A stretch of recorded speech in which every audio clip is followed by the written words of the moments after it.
you're ready. Yep. So I think we can commence this part of the inquiry, which is a series of hearing sessions. The first will be on highways and transportation, the next on socio-economic effects of the proposed development, the third on policy, and we're proposing a fourth on conditions.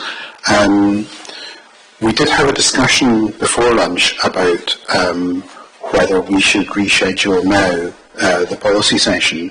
What I would propose is just to see how we do. If necessary, I think the conditions session can, since it's only between the council and the, maybe so would have some input into that. Are you planning to have input into the conditions session? I signified to the council that I don't have any comment about any of the conditions. Okay. I found a missing preposition, but I felt that probably didn't need a hearing. So we could perhaps have a conditions session subsequently online if necessary, if there are remaining matters outstanding. Just on conditions before we start the hearing session, has the travelling draft travelled further? Has it reached a stage of greater certainty? Sorry, wasn't sure how to take that on. I understand that updated draft was submitted by the Highland Council yesterday evening. Okay, so we're likely to have an updated version of the conditions before the end of the inquiry, are we? What was that, sorry? We're likely to have an updated version of the conditions before the conditions session. It was submitted to Christopher Kennedy yesterday evening, so that should hopefully be with you. It should have reached me, okay. Yeah. Right. I will check. Thank you. So I think that will set out where the parties are in their conditions at the moment. I think that's our latest serve to the applicant. I don't know whether there's going to be a particular response because we're at the stage of pretty well finalising our respective positions. So most of them are agreed or agreed where we disagree. There may be some slight room for manoeuvre on some of them, I don't know, but that's where we are at the moment, I think. Right. So in terms of how these sessions will proceed, they're a structured discussion, roundtable discussion, led by me. So you don't put direct questions to other parties. Questions are put through me. But if you want to raise a question about somebody else's evidence, that shouldn't restrict you in doing that. Essentially, we'll move through the items in the agenda, which are set down, and when I consider I've heard enough discussion to inform my report, I will indicate that we should move on. Is everyone clear about that? Yeah. Is there any questions about how it should work?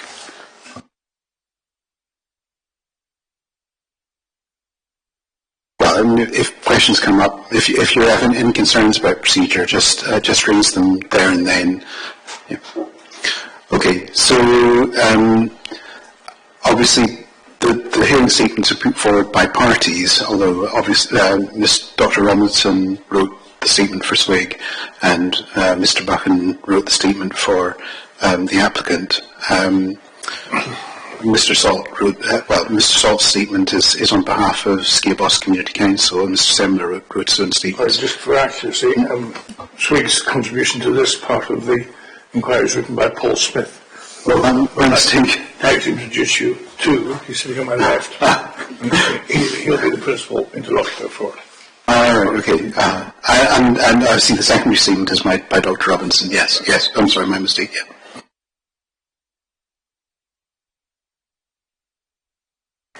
And other people, and it's usual for solicitors to take part in, or advocates to take part in a hearing session as well. So I certainly wouldn't exclude people other than those speaking up if they have something to contribute.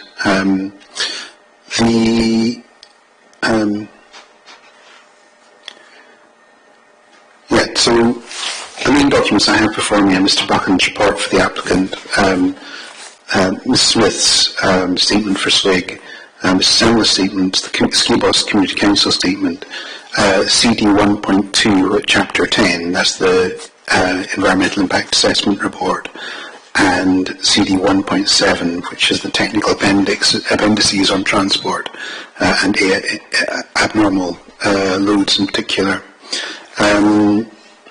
So if we can just, if everyone's content with... I'm sorry to interrupt, I'm not representing Skybost, I'm representing myself.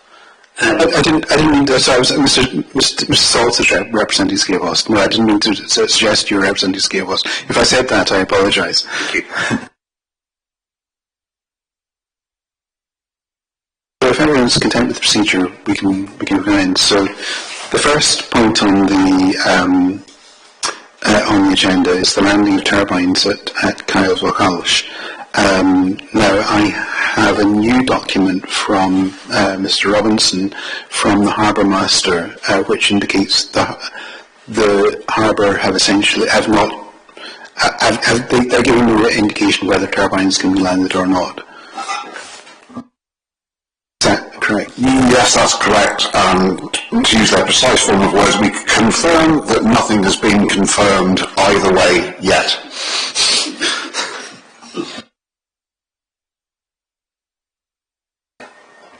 So I suppose the question to Mr. Bracken is, do you have any concerns about landing turbines at Carl of Lacoste? Do you think it's doable? Thank you, sir, and good afternoon.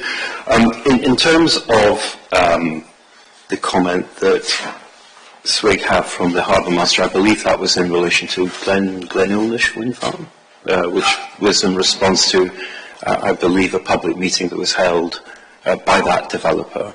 And in terms of comparing the two projects, the Glenulnish site is considerably larger in terms of number of machines, but importantly, it is using a larger rotor diameter than what is proposed for Ben Aketil, so therefore the componentry is smaller than what Glenulnish are considering.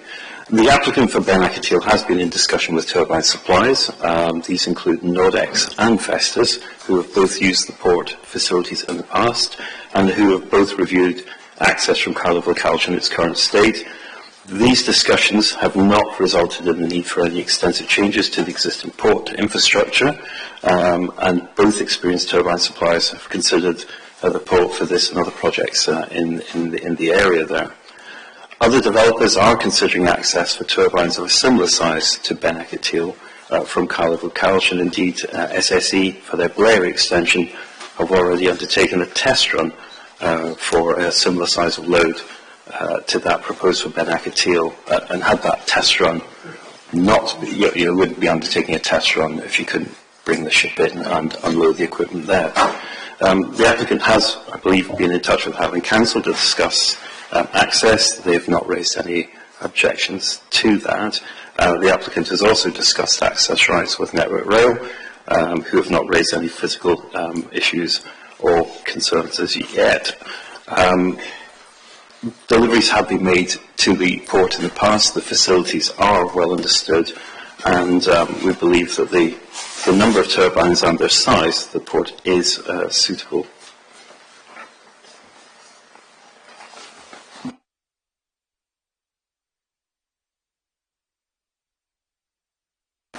Mr. Campbell, Mr.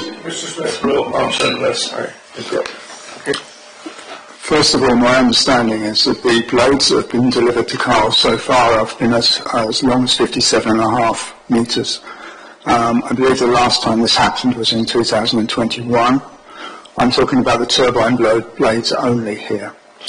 The blades proposed for Ben Aketil and for Glenulnish 2 are 76 metres long, and the proposed reduction that had been mentioned to 180 metre high turbines, they also use the same 76 metre blade length.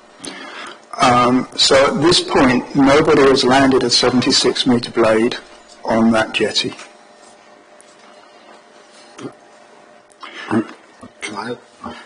And if I might add that although my email to the Harbour Authority was saying the context of what Muir Hall had to say, I was fairly specific. Could you confirm that Kyle Harbour would currently be unsuitable for the berthing and unloading of multiple vessels carrying 76-metre long blades? To which the Harbour Master replied, to confirm nothing has been confirmed either way yet. So my email was specifically about 76-metre long blades in the context of what Muir Hall had said. I wasn't asking about Muir Hall's application. If I may, sir, having working on Glen Ulnish, the turbine blade is longer than 76 metres. That is what is currently being considered by that developer. And you mentioned a test run. Can you just explain that? There was you mentioned a boat coming into the harbour or into. Could you just explain that a bit further? Certainly. So a test run was undertaken by SSE for their proposed Blairy extension scheme. To access that site, which is on the mainland, you are required to come into Cala Blacalch. The blade of other sections are then discharged onto the quayside, loaded onto a vehicle, and because of the size of the loads and the geometric constraints on the road network and for storage of equipment, the most efficient way of achieving that, even for projects on the mainland, is to drive onto Skye, onto Broth, and store the equipment at Broth Airport, and that test run was reviewing that section there. So it didn't actually bring the ship in, but it was a dry run of the vehicle. Okay, so I think that I see where we're at. Unless you want to make a further comment on the issue of bringing blades into the harbour, Yes, I think that's there's more comment here, I think.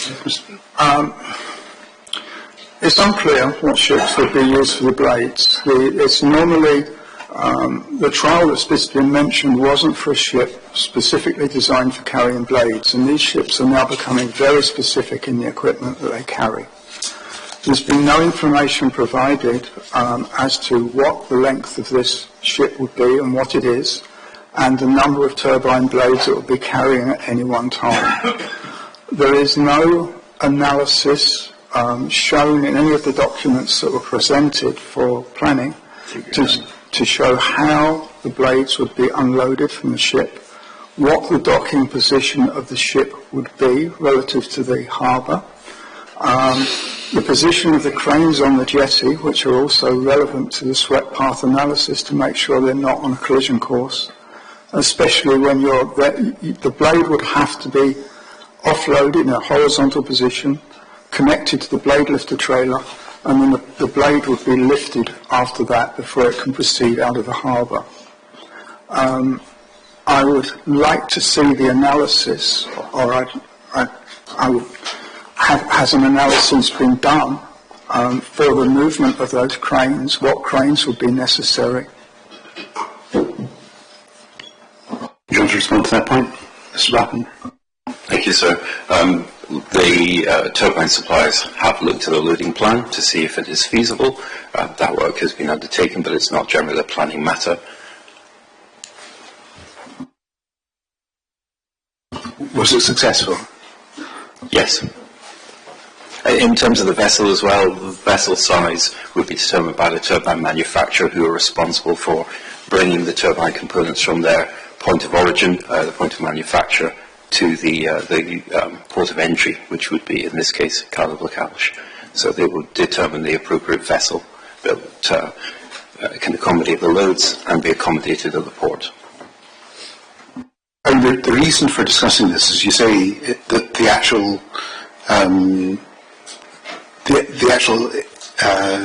the question in a way is not key, whether, for the purpose of development, whether you can unload the blades. It's the impacts of unloading the blades and the question of it's the impacts of the traffic movements. So in terms of the impacts of the crane movements, is there an impact to that, or have you considered that? In terms of the offloading facility, so the harbour itself is a restricted area because it is a working dock. So the cranes would be positioned in a way to safely offload to the vehicle. The vehicle would then be, the blades would then be attached to the vehicle. The vehicle would then elevate the blade, ready for its departure. The cranes themselves, the jibs, would obviously come down because they're not required to be up, and when they're in the upright position, it can be a wind loading hazard. So the cranes will be not interfering with the swept path of the elevated blades as it leaves the harbour there. It's also worth maybe perhaps noting that there are different types of vessel as well. In fact, a geared vessel, which is a ship with cranes upon it, may also be utilised, but again, that is at the determination of the turbine supplier.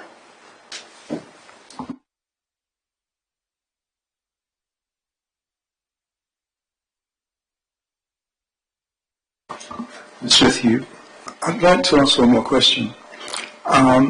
The ship is going to be the ships that I've seen for the blades and seen the length of, and especially when we start talking about onboard cranes on some of these ships. These are much longer than the jetty. The jetty's probably got 80 metres of working length available at maximum, and that's dependent on tide. What that will mean is I was originally told that a blade vessel would probably be around 135 metres. You've got nearly half the vessel hanging off the end of the jetty. Now this becomes a very perilous mooring situation, and it may need tugs to support the vessel, especially with wind and tide effects. And the winds that we get here could actually preclude docking on some occasions, I would believe. So that is why I'm asking for a much more concise explanation of what will happen with the docking.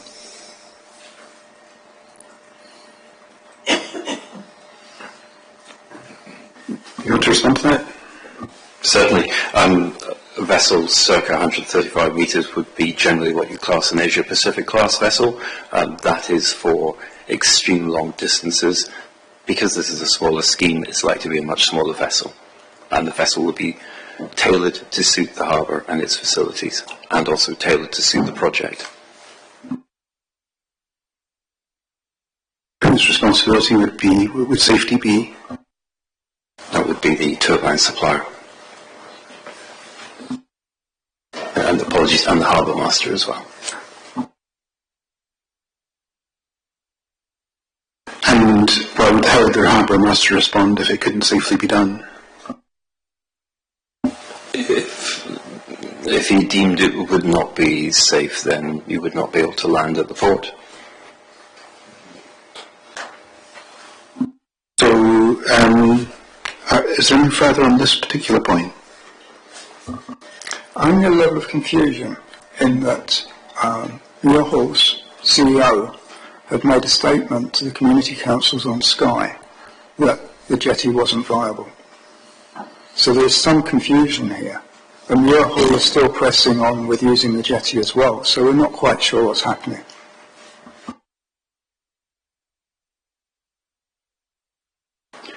I don't know, you're not here to give evidence on behalf of Muir Hall, but is there anything you want to add to that, or should we move on to the next point? I don't think I could. I'm not here to comment on Muir Hall's proposal for their wind farm, or indeed their own private port facility that they're proposing, sir. So I suppose the next question is what are the implications if for the transport of turbine parts if they can't be landed at Cardiff-Loch Harbour? In that unlikely event, then an alternative port would be sought.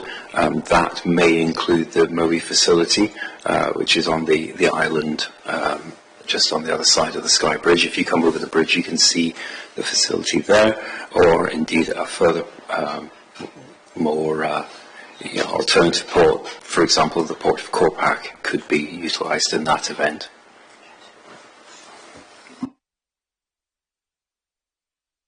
Do you remember where Corpac is?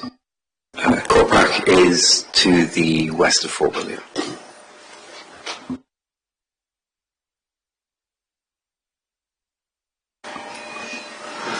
So, Mr. Smith.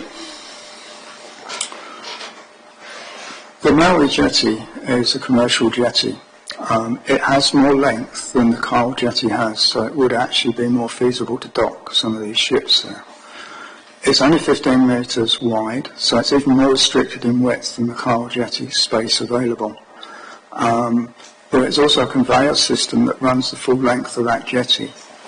So my take on this would be, if you were going to try and unload turbine blades on that jetty, it would make that business non-functional, because it is a business that manufactures foods for fish farms. The road out of the jetty is not ideal. It would probably need substantial reconfiguring. It does mean that traffic wouldn't have to use a sky bridge, for sure. But there is now a secondary business there, the Voning tank or net washing business, which is to service the fish farm tanks. Now, that has only recently been built, and that may make it very difficult to create a sensible road out of that area. So I'm just pointing out the issues with that jetty.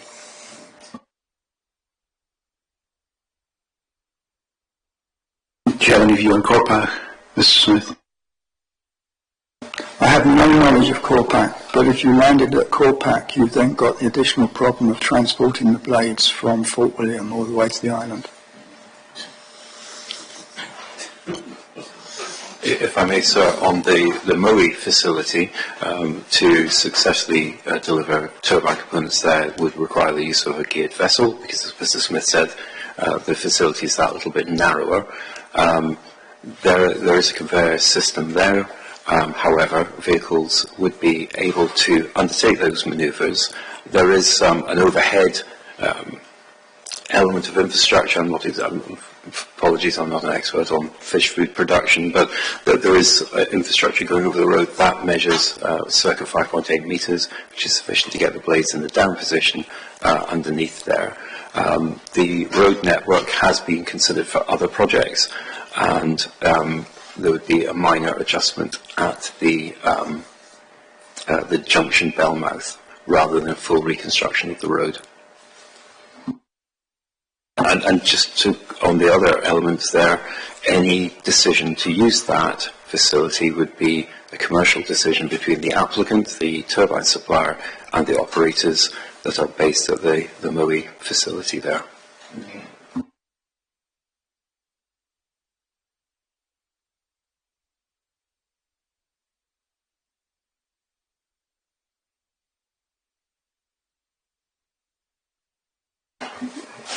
What would the implications be for environmental impact assessment? Obviously, we have an environmental impact assessment based on landing at Kyle.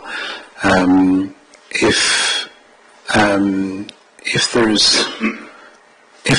it should turn out that that turbines can't be landed at Kyle and have to be landed somewhere else, that would be something that hasn't been in the environmental impact assessment. Is that something that you can address, or is that something for submissions? The way of addressing that normally, sir, would be to have that amendment within the construction traffic management plan, because there's obviously an element there for the abnormal load, route surveying, the finalised elements there for the selected turbine rather than the candidate turbine. Those elements there could be fully detailed for the full scrutiny of stakeholders and the road authorities, including Transport Scotland and the Highland Council. So if it should appear that in considering the revised plan, so the revised plan would have to be approved under condition of this consent, if the conditions are approved as in the draft I've seen. I think that's right, isn't it? I believe so, yes. Right. So if there was a significant environmental effect that was to occur as a result of such a change, or that would be predicted as a result of such a change, I imagine that would have to be dealt with by additional environmental information at that time. Perhaps that's not something for people here. Perhaps it's something for submissions. But anyway, I'll raise that point. If you have a comment on it, please make a comment. But if you don't, I do have one comment. The Maui jetty itself, when it was created, was controversial because of its visual position below the sky bridge. So there may be some visual amenity issues that get raised, and it may certainly raise a few people's hackles because it had already caused problems.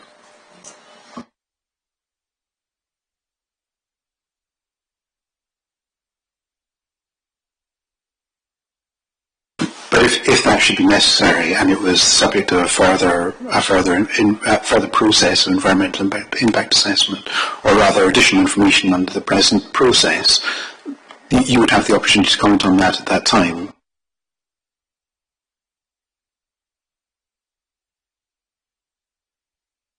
So the other question I had in this section was what the implications were for other users of the harbour arising from the landing of turbine parts at the harbour. Perhaps Mr. Buchan first. Thank you, sir. During turbine deliveries on that side of the harbour that's in use for the vessel and the cranes, other operations would regrettably need to be suspended because of health and safety elements there.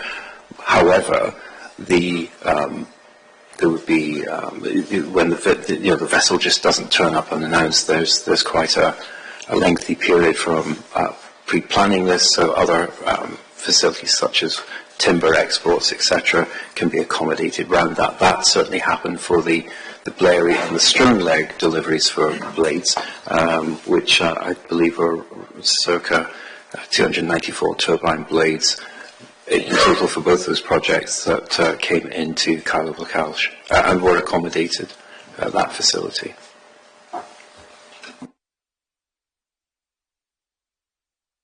Ms. Smith?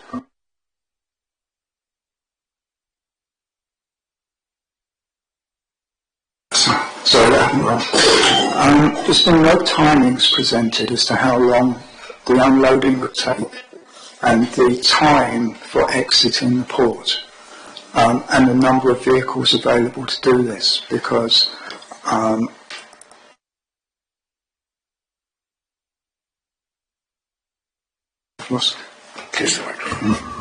the past, the smaller turbines have they've managed to stack one turbine on a truck at the same time as loading a second, and two turbines have left in convoy to go over the bridge at once. With the blade lifter trailer, I'm not sure this is possible, and I don't even know whether they have a second blade lifter trailer available. So the column sections, they can progress as in past, but the blades, I don't know. So do you have timings? How long would the operation take to land all of the turbines and take them to Broadford? Just now there are no timings available, sir, because again we're not sure at what time we're going to be bringing the components in. We also need to look at a whole variety of matters there, so I can't, in all honesty, give you a total length of time for the vessel would be there on that. In terms of the availability of blade lifting trailers, there are currently 2 within the United Kingdom just now. There's a third on its way. The technology has just been recently introduced to this country, and the turbine haulers and suppliers are currently stocking up on this type of trailer. So in terms of going back to the time, are we talking, I mean, you can't give an exact estimate, I can't give an exact estimate, but I mean, are we talking days or weeks or hours? How long are we talking? For one blade, I would imagine one blade could be fully loaded within an hour and a half to 2 hours, there or thereabouts. So that's fully loaded from the vessel onto the trailer? Yes. And then you've given evidence about how long it would take the trailer to get from Kyle of Lacalch to Broadford Airport. Yeah. Yes.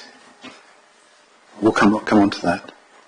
Mr. Smith, you got further on that? I'm not sure I've seen acceptable time. I'm not sure I've seen timings in that instance for the blade lifter trailer between being able to leave the jetty and entering the junction into the airport. I think we'll just say my screen's gone to sleep. I think we're going to come on to that. Perhaps we should come on to that next. Mr. Buchan, do you want to respond on the timing to Broadford Airport and just set out in your evidence where you've referred to it?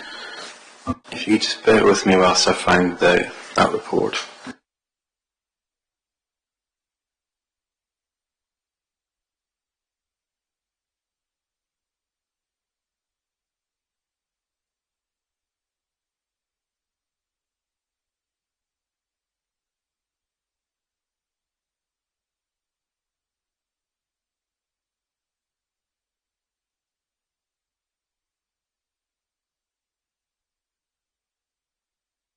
So the document is CD 13.5.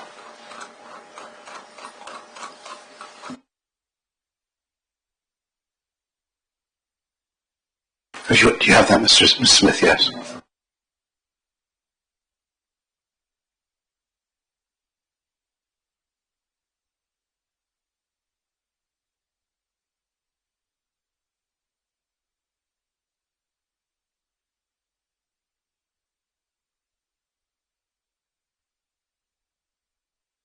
And the section is 4.13, which is page 21.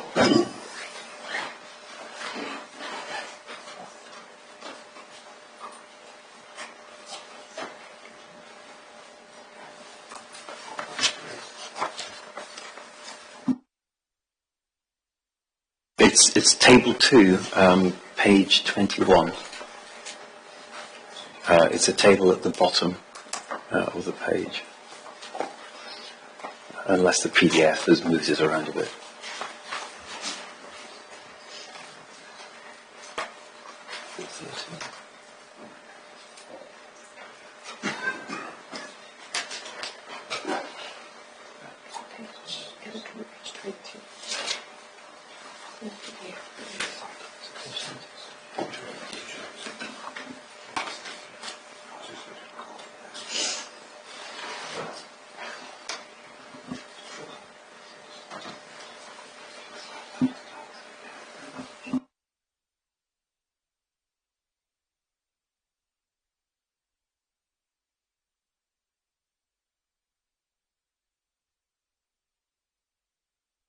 Perhaps I can ask a question just while Mr. Smith is reading that. There would be, were you envisaging convoys from Cardiff Harbour to Broadford Airport of 2 or 3 blades, or was it individual blades you would take at a time? Our preference would be for a convoy of up to 2 blades leaving the harbour, if that's permitted by the police.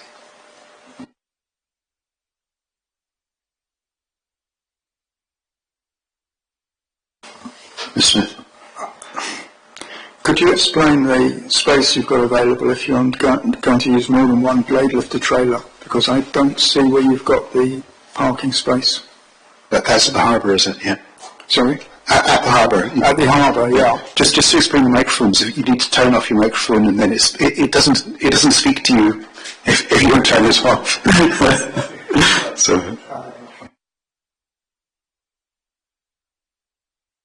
So in terms of parking space at the harbour, is there scope there to take 2 blades in convoy from the harbour?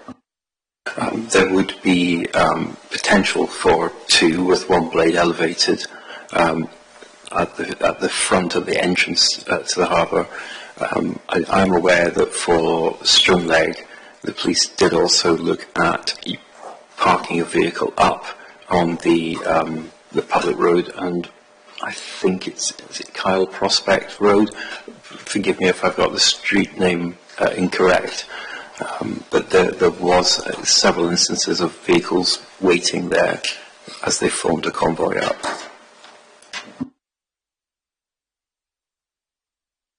Mr. Lundberg, did you say? Sorry. What was the name from? Mr. Lundberg, sorry.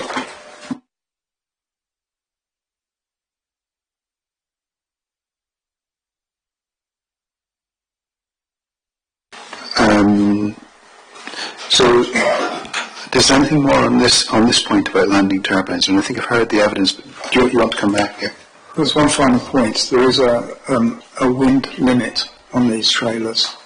I think it's 8 mile an hour maximum. I'm open to be corrected on that. But obviously weather conditions will play a big part in this. And the other piece of information that we don't have at this time is how many blades are on one ship, because that's going to determine the total elapsed time. If I may, sir, the wind speed restriction for the blade in the fully upright position is 8 meters per second rather than miles per hour. It's a painfully complicated table, but there is a wind chart for various angles of the blade lifter and its orientation that is available. So it's 8 meters per second at full 60 degrees. And it can operate at slightly higher wind conditions, but at a slightly lower angle.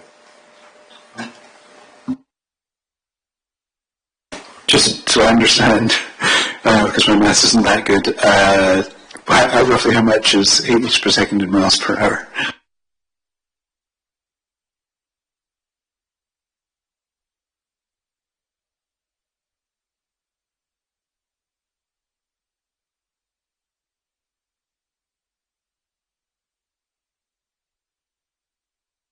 So in terms of the wider point about weather conditions and changeable weather, would blades get stuck if the wind changes? In every lifting operation, be it marine or on the site, there's a go, no-go decision on whether or not the wind and weather conditions are favourable to undertake the operation in safety. So it would be the same on site as it would be on the at the harbour. So when's that go no go decision? That's when you're starting the lifting operation, or when you're unloading the blade or from the ship, or what? It would be at the start of the offloading review, because the crane will be in position there, and then they review the weather conditions. There's anemometers on the cranes themselves, and in fact on the blade tip when it's elevated there's a remote anemometer there as well, and I'm praying no one else asks me to say that again because I struggle to say it. But those conditions are monitored throughout the process. But if there is an insufficient window to offload for the time taken to offload to get to site, then it will not occur. I'm sorry, you had another point about offloading the blades, how many were on the ship. Can you just, Mr. Buchan, could you respond to that? Or if you remember, yeah. I can't give you a definitive answer of how many blades will be on the ship, because we don't know what ship is going to be bringing the blades. That is a decision for the turbine manufacturer. That is a decision for several years in advance prior to the blades arriving. So I couldn't honestly tell you how many would be on one vessel at any one time. So if there's a number of blades, the ship could end up in the harbour for some time, days, and how long might the ship end up in the harbour in terms of unloading? It really depends on the capacity of the vessel, but I think on average it could be there for up to 6 days. Depends on the capacity and the weather conditions, but I think you would be looking somewhere around about that for blades. Smith, the blade delivery I mentioned earlier, the ship was carrying 12 blades, and this seems to have been somewhat typical up to this point, but with bigger blades, I don't know. Okay. I have one other question I'd like to ask. Once the blade is elevated, as the truck turns, the blade is swept across the landscape because of the turning circle of the truck. So it's swung round. When you look at the swept path analysis for the harbour, you'll find that sweep travels across the top of the railway. Now, I think you've had to have conversations with the railway about this, I believe. But I haven't seen any documents presented for planning that actually show a 3D situation. In other words, show the vertical. Everything was only ever shown in plan. So I would like to see some of the evidence that this has been checked, because not only have they got to miss what's happening at the railway, as soon as it exits the harbour and starts going through the town, they've got to ensure they miss the buildings as well. So you're concerned particularly the buildings in the town? Yeah, we live in a 3D world, and what I'm seeing is 2D drawings, and that doesn't work. Mr. Bracken? Thank you, sir. So in terms of the oversale of Network Rail properties, that will require engagement with Network Rail. That engagement has commenced, and the applicant would be required to sign what they call a BAPA, which is, I believe, a Basic Asset Protection application. That is, as you'll be aware, anyone who's worked with Network Rail, they are safety conscious to the first, and obviously so is the turbine delivery industry. The blade tip itself is elevated at 60 degrees. I can give you the exact heights of that submissions later, written submissions, if that's okay, to give you an idea of the height. I'm afraid I don't have that to hand just now.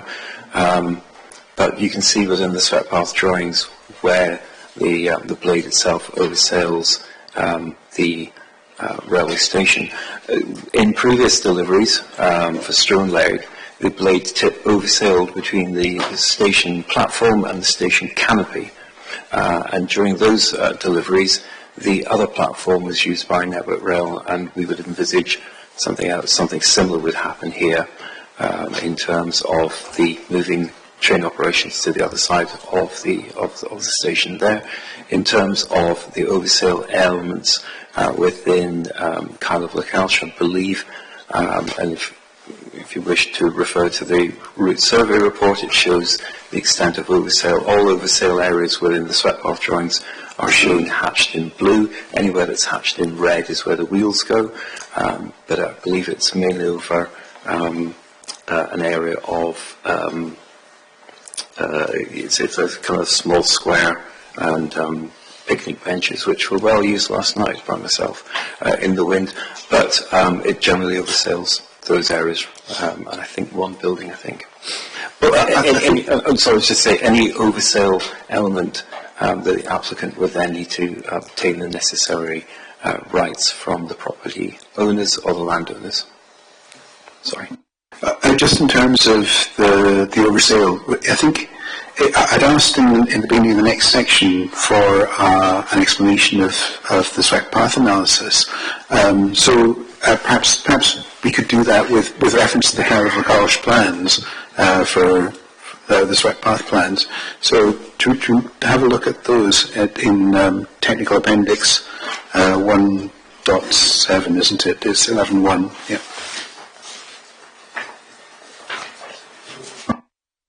Would it be helpful if I explain how the swept path drawing is generated? Both how it's generated and just in terms of the symbols on the drawing as well. So in terms of creating a swept path model, the very first step that we need to undertake is to understand the vehicle and how the vehicle moves. In that regard, so if we look at the Kyle of Lacalch example there, which... so we have it, yeah. What we do is we look at the two worst case vehicles. That would be the blade and the worst case tower section, and the reason for that is that the blade's obviously the longest section when it's in the down position, but the tower itself has more axles at the back end generally because of the weight of some of the sections there. So we want to make sure that we cover the worst case kinematic envelope, which is the total area undertaken as a vehicle moves. When we're building the model, we have reference to the turbine trailers. We have the manufacturer's drawings for those vehicles. So we have the exact dimensions of the axle spacings, the axle heights, the turn angles, everything there. And what we've undertaken then is to then build a complex computer model, which then has all this information in it, and it can effectively simulate the vehicle when it goes around corners in the affected area. We then add in the component, be it the blade or the tower section there. That's taken from the turbine manufacturer's drawings, and then that is referenced to their transport guidelines to make sure that it's going to be carried exactly the right way. The history that we have with the turbine manufacturers and the haulage industry is that we're able to calibrate these models. So we have undertaken sweat paths in the past. We've seen how they move on the ground, and we are very confident in terms of their accuracy there. We've not yet had anything come undone on a route survey at a constraint point. We then obtain the background mapping. So the example that you see there for Carlo Blacalge is the road network, and the pier is from a topographical survey that was undertaken. So it's a very accurate survey.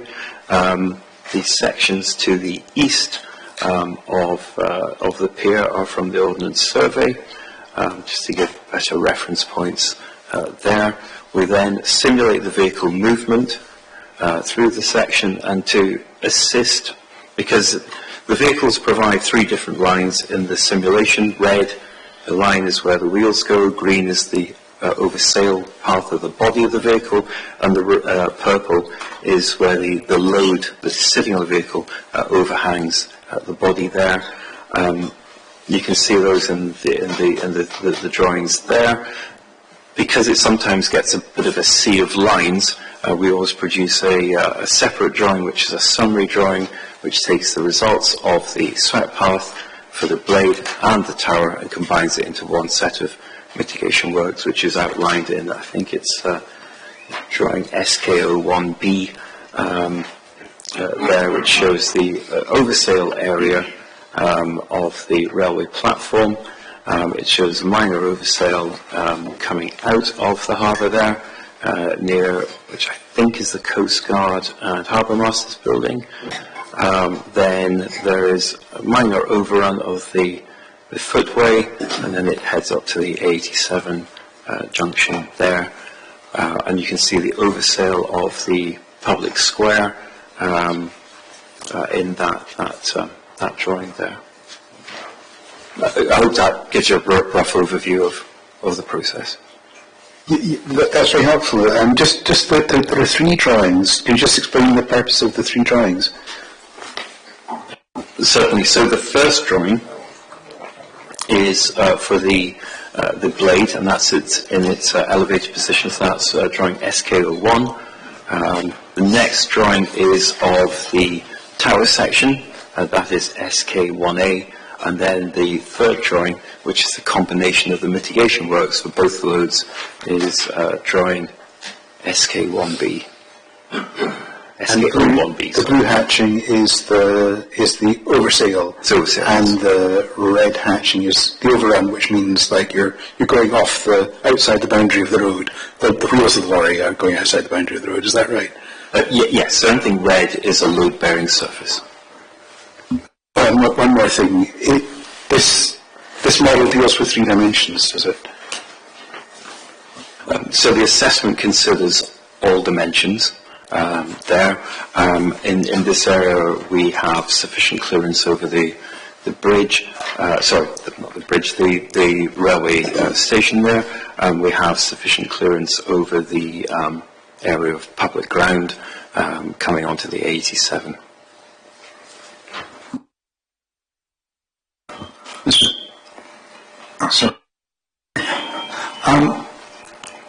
What tolerance factors are you applying to this, or are we looking at absolutes? because the driver's not necessarily going to hit the same turning point every time, is he? So there's got to be some, you've got absolutes for the tower section in width, you have an absolute dimension plus or minus due to manufacturing tolerances of the blade. You've got the measurement of the truck width, but there's no guarantee that your plot is going to be where the truck actually travels. So what allowance are you adding to that, and where is that allowance stated? So there's a couple of bits there. So in terms of the software has a slight margin built into it in terms of its capabilities. The human driver actually always outperforms the results of the sweat path on this. The other one to consider as well, just whilst we're talking about tolerances, is this is based on the worst case turbine. Turbine model may differ from this, and in fact the blade may be slightly shorter than what is illustrated here, and the tower section is slightly smaller. We have to obviously assess a worst case scenario in terms of the tower and turbine components that are commercially available at the time of the assessment. So they won't get any bigger than what's there, but they may actually be slightly smaller in that regard. In a constrained section like this, the drivers are exceptionally skilled in their positioning. They will be guided out. It's not just the driver on his own, but he's guided by an escort driver at the back of the vehicle assisting him. And these particularly constrained areas, they will be moving within that swept path area, and they will be making those turns at those specific areas because it is a highly constrained area. So, we are modelling this with good levels of confidence. We've actually moved turbine components in more constrained areas than this, and all the vehicle paths there went exactly as shown on the assessment. Have you ever experienced turbine blade getting stuck? No, not on my projects. Oh, sorry. I was going to ask, have you ever heard of a turbine blade being stuck? It would be unfair to my competition. I've not had... I'm struggling to think of one getting stuck in the UK.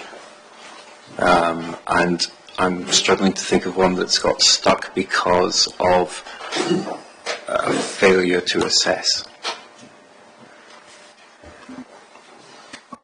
Mr. Smith. Just for information, on film it didn't get stuck, but one of the blade lifter trailers did strike a lamppost as it was raising when they were going through Hoyk. I don't know if you saw that one. It deflected the street light. If it would be of assistance, sir, the blade lifter trailer that's being used in that was the first generation vehicle, that's now been withdrawn.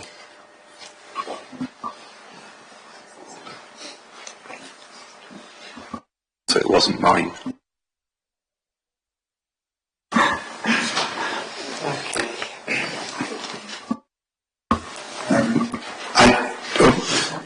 One question I'd like to ask. You've applied certain constraints to this, and it's normal that constraints that have been applied in a drawing are notated in the drawing. I find no notation for any of this on any of the drawings that have been presented. This is, from my world, which is mechanical engineering, this is standard practice. So it's standard practice not to provide it on a swept path drawing. If here we would only provide that if we've been asked by the road authorities, and the road authorities have not requested it.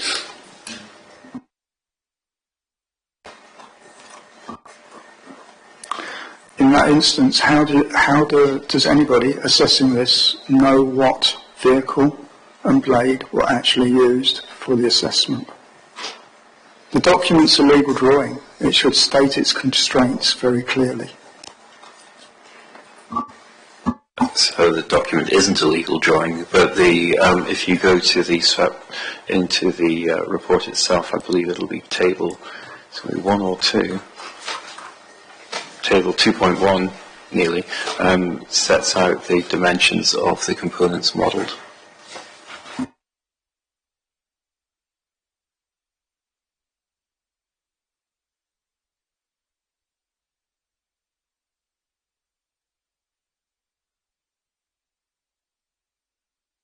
Right, so we've got the dimensions of the candidate turbine in table 2.1, and then over the page, is that a description of the equipment of the carrier? Yes, in table 2.2, that is at Kyla Lacalsh. Currently, the blade trailer that's illustrated there is actually waiting for its police escort at Kyla Lacalsh to be picked up. I think that one's from Strohnlerg. The next image, which is figure 2.3, is an example blade lifting trailer, and the following figure after that, 2.4, is an example tower trailer. Do you see that, Mr. Smith? I can see from the components, but you've still got the issues around the vehicle. The vehicle could change. You've got the vehicle that has been used for the drawing has not been stated.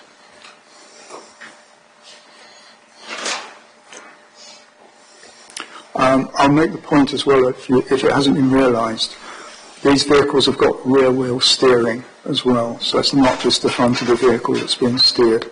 So that's where they can go through some pretty amazing places. If it helps, sir, we've specified we haven't specified. We've specified the general trailers that will be used. There are particular models there. The Super and Carrier trailer that's developed by a company called Notaboom. That is referenced there. There are variations in terms of the blade trailers. The tower trailers. But it's up to the turbine haulier to ensure that the equipment they've used corresponds with the route survey report to make sure that it doesn't stray out with the constraints and mitigation measures that are outlined in the report.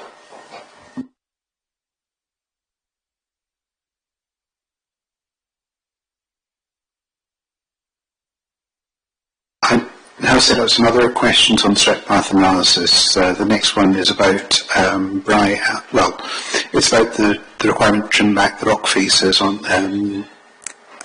Bry Allen might be a good example. I just wasn't sure from the analysis whether the degree to which rocks are to be trimmed back were shown, but perhaps we could have a look at that.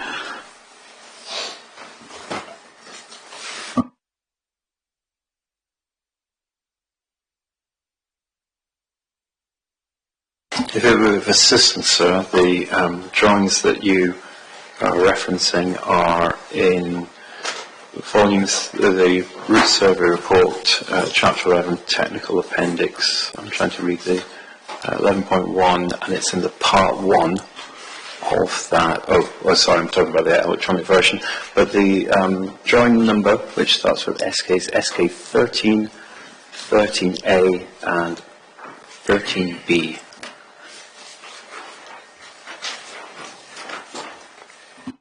Yes, that's exactly right. I should have said all of that. Yes.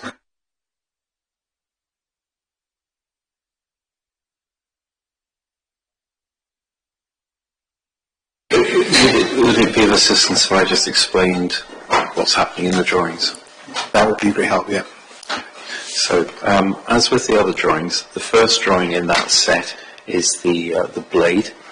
Now, in this section here, if I could explain just how the blades would be delivered from port to side. When they come off the ship, they're loaded onto the blade lifting trailer. Now, that is a trailer that can elevate the blade up to 60 degrees and gives quite a lot of vertical clearance there. Those would then be transported to Broadford, where they would be then transshipped into what we call a super wing carrier, which is more of a kind of conventional but very long trailer. For this project, what we said for a super wing carrier trailer is that that would be fitted with a scissor lift adapter at the back. And what that allows you to do is, through a hydraulic system, is you can elevate the blade about 10 metres, depending upon the clearances there at the point of lift there. And coming into this constrained section here, the blade tip would be elevated into the air there to help reduce the need for physical mitigation. So that's the blade drawing. The tower drawing is showing the tower moving through the section there, and then the summary drawing is provided, which is the third drawing there. Where mitigation work is required, the drawing labels there set out the works that are necessary to enable the safe and efficient delivery of the component there. So, for example, there are comments there saying, fence to be removed, vegetation to be cleared, third-party land required. What we've proposed there is to elevate the blade tip to, reduce the need for any significant intervention works there. We have, and that goes through all the drawings along the route there. In terms of the comment on the rock face, what we've said there is we haven't provided the exact detail and exact volume to be removed, because obviously this is a candidate turbine. It is not the finalised turbine. So once that decision has been made, these works will be confirmed within the construction traffic management plan for the actual vehicle that's doing, for the actual model of turbine that is being moved, and therefore the detailed design will be based on that, which we hope will be smaller than the envelope illustrated here, with this being a worst case assessment. Sure, but in terms of the reasonable worst case, in terms of the case that you're studying, how much of the rock would? Because what I see is an oversail, and I've been to the site and I can see a cliff there, but I can't see anything on this drawing which indicates how much, as this, in a worst case, would be removed. Is it a large bit of rock, or is it a small bit of rock? So the detailed design has not yet been undertaken. That's generally done at the post-determination for all these projects across the country. The extent of those rock modifications are not considered large in terms of their volume of material. So, That's right.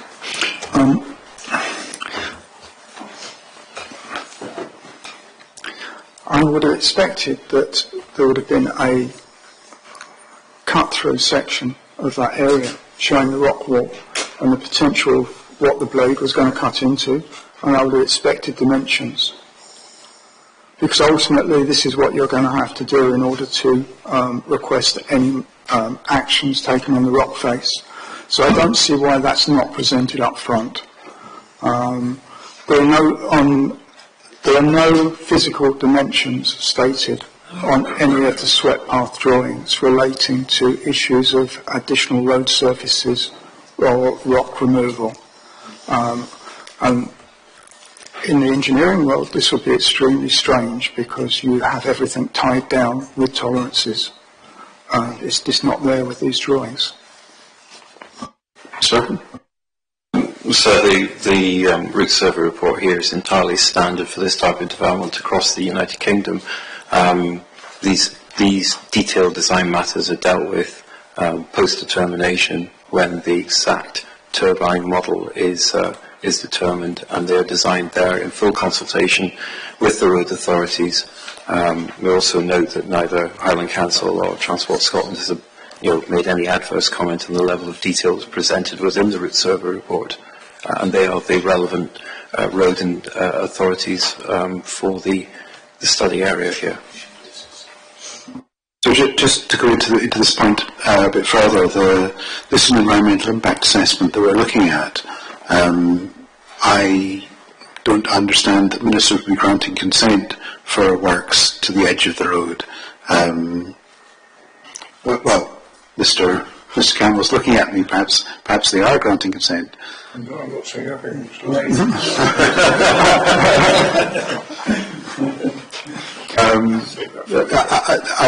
So I wonder, and this works to the side of the road.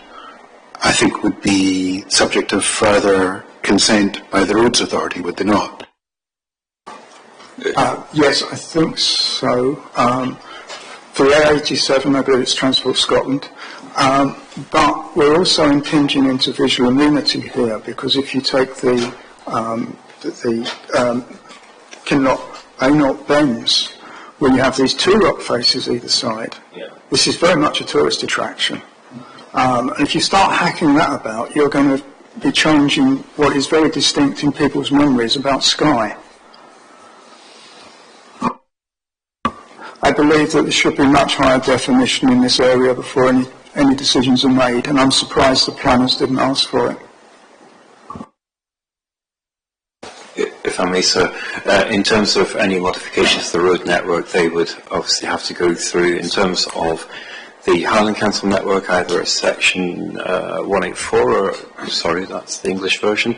They would go through, doing one down south, they would go through a road opening permit or road construction consent through the technical approval process there. Modifications to the trunk road network are subject to a letter of understanding and a minute of agreement between the developer and Transport Scotland as a trunk road authority there. So there's a full technical approval process, and those matters would need to be referenced and contained within the construction traffic management plan in the abnormal load section there. And that also gives you the opportunity to, again, for the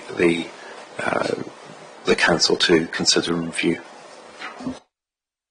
And since Kinloch has been raised, perhaps you should look at that and check whether you're predicting rock removal at Kinloch.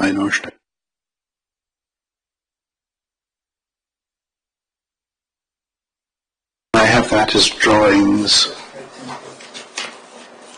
SK10, SK10A and SK10B.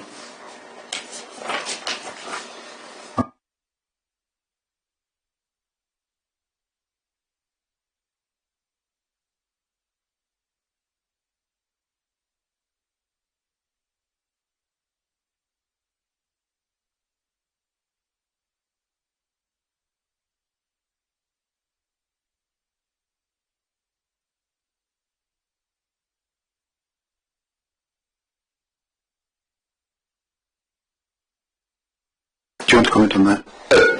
Yes, in terms of that drawing, if you refer to drawing SK10B, again, those cell areas are very small, where we've said there's minimal clearances on the drawings there.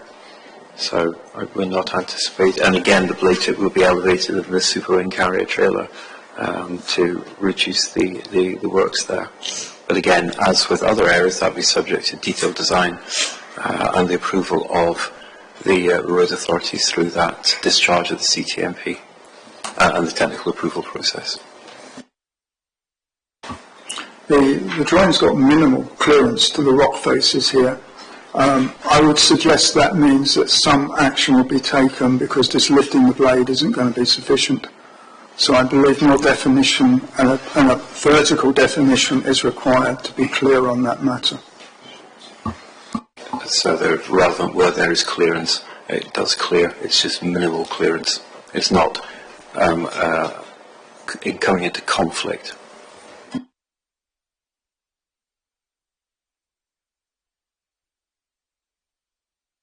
We'll move on from that point. I think I have parties' positions on that.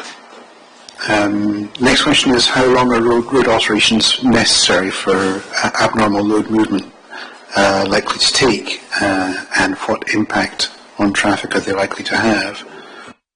Mr. Buchan. Thank you, sir. It really depends on the scale of the mitigation works. So, to give you an example, where last week undertook works to enable deliveries for Crystal Rig 4 wind farm. That was creation of a load-bearing surface, removal of street furniture at Old Craig Hall roundabout to the east of Edinburgh, at the junction of A720A1.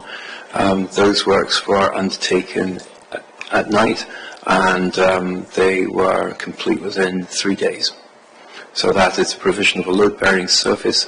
That load-bearing surface was in grasscrete, so that it can then merge back into, over time, into the become similar in appearance to the current grass verge. The electrical connections for street lighting columns were disconnected. Socket foundations were provided for items such as road signs and other barriers, so that when the load comes along, a traffic management team in front can take these out of the ground. The load then goes through, they get put back into the ground, and then continues there. So those works were undertaken over 3 nights. It really depends on the scale and the size, so I can't give you a definitive for each one. What I can suggest is that those works, because they are going to be well known in advance when the turbines are coming, they can be staggered to appropriate times on the network to make sure that the impact of those is minimised. They would have to be probably undertaken under traffic signal control for the safety of all road users and those undertaking the works. But they're not large, significant scale works. As you can see throughout the report, it's minor interventions here and there, rather than whole-scale reconstruction. Is Crystal Rig comparable to this proposed development in terms of the works that might be required? It was a helpful recent example that should you find yourself in the east of Edinburgh, you could look at. It's a slightly smaller blade, but it's doing an incredibly sharp right-hand turn, going underneath the A1 overbridge at the roundabout and having to thread its way past with minimal clearance to the traffic light poles that control the roundabout, which we were not able to move or alter there. And what was the scale of traffic disruption during those works? I didn't receive any complaints, so minimal. So traffic was flowing while those works were going on? Yes, and they were undertaken in the evening and at night, pre-arranged to, and in fact were undertaken with other works that Transport Scotland were undertaking in the network to try and reduce the impact of disruption on other road users as well. The situation here is slightly different. We have, I assume you were talking about something fairly flat there. At the Lochain bends, the Sleacan junction, and the dry knot curves, as I listed in my write-up for this. We've got crash barriers immediately adjacent to the road, and there are steep drops away from those crash barriers. Because there are no dimensions on the swept path drawings, it's not clear just how much space is wanted for clearance. You may need to add material to increase the width of the road in all of these situations, and if it's a heavy load-bearing surface where a lot of weight is going to go into it, you may need to pile it before you put additional material in. There are water courses going underneath these bends as well. At the Sleacan junction, the extra land required is on the inside of the curve. This is immediately adjacent to the foundations of the bridge, so any additional material that needs to be put in would possibly need piling. That's going to take some very serious looking at next to a bridge foundation. And again, at that point, there is a request to take away the bridge railings. And there's a pretty substantial river there. And it's about a 3-metre drop from the barrier down to that river. Perhaps we could look at those plans then, which are next one on from Kinloch or SK11A. SK11, yeah. Do you want to respond to that with reference to the Sliachan plans? Yes, certainly. So the blue hatched areas of oversail, so there's no load-bearing elements on that. The red areas are areas where there would be a load-bearing surface provided. Having worked on 600 odd wind farms, we've never yet had to provide piling on any of those across the United Kingdom, Scandinavia or the Baltics as yet. But obviously there will be a full some investigation undertaken to satisfy the road authorities of any minor modifications to the road network there in terms of the load-bearing elements of it. In terms of barriers and other elements there, we would look at engaging with the road authorities there to look at a socketed solution where we convert the foundation for the barrier or the item of street furniture so it can be then, prior to the loads arriving, they're removed, the load moves through, they're then put straight back in to ensure the safety of all road users using the network there.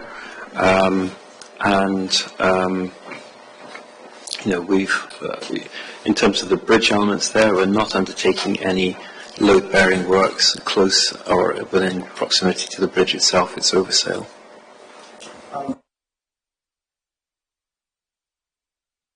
Remember your microphone, Mr. Smith. In that regard, we believe it's suitably located away from the foundations of the structure, but obviously, again, through the detailed design with the road authorities, and given that's a trunk road junction as well, then that will be subject to a minute of agreement and full detailed design pack agreed with both the Highland Council in this regard and Transport Scotland, because it's the intersection of both road networks. If that had been assessed correctly, as is stated, and were proper drawings, I believe that should have been provided to the Highland Council in the planning submission. I think it's of too great importance to be left to the end, because it is the difference between this being viable or not viable in terms of the roads to deliver this project, or one of the areas. Yeah. So the point has just been made that there is only one road on Skye. If anything occurs, all the communities on Skye are in deep trouble, and it has to be fixed within hours, not within days. And in terms of roadworks here, we've seen a lot of roadworks recently. Quite often we see lanes shut for a good 3 weeks before everything gets cleared up. So you might get fast reactions in cities, but you tend not to get fast reactions around here. So, do you want to respond to that, Mr. Vaughan? Thank you, sir. It has been assessed correctly. In terms of roadworks, I can't obviously comment on the roadworks undertaken by the public sector, but the private sector generally gets works undertaken quicker. These are focused works that will be undertaken. They'll be undertaken with a minimal amount of disruption as humanly possible, but also state that these works have been undertaken on similar types of road network across Scotland in communities in rural Scotland where there are a limited number of road opportunities for people to take, and they've been undertaken successfully and without causing significant degrees of hardship and disruption. But you wouldn't anticipate blocking the road to carry out these works? No. I disagree, especially at Sliachan. If there's any modifications needed to the road, at least one lane will have to be shut. And that is standard practice here because the roads are so narrow and so restricted. Certainly agree one lane, but not the whole road. Yes, agreed. Yeah.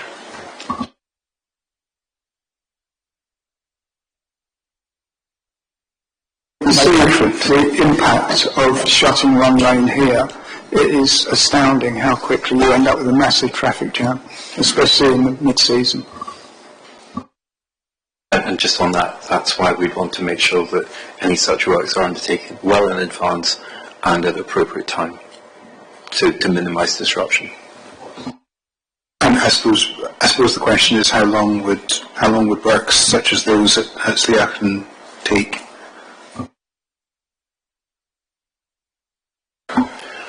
It depends upon when Transport Scotland and Highland Council would allow the works to be undertaken. If they were to be undertaken out with the network peaks and predominantly at night, I would think there would be a restriction there for maybe 5 days, maybe slightly longer. It really depends on what the licence for undertaking the works is from the road authority, so I couldn't give you any degree of certainty on that. We've been struggling on the island for resource for roadworks. We're very limited for crews for doing roadworks, both for the trunk road, which is managed by DAF Scotland, and by the other A roads, which is Highland Council. Our experiences here are that unless you brought somebody in from completely outside, there would not be road crews available on a quick basis to do these jobs. We really do wait a long time for things here because resources that are supplied to us are so small.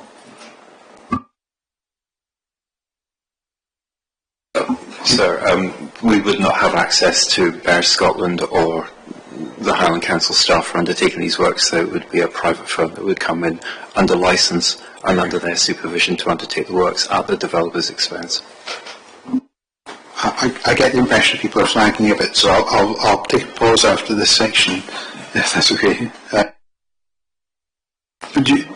I don't think there's anything more unless you want to come back on that. I think I understand the position of parties on this. I think we covered the things further in your other questions later on.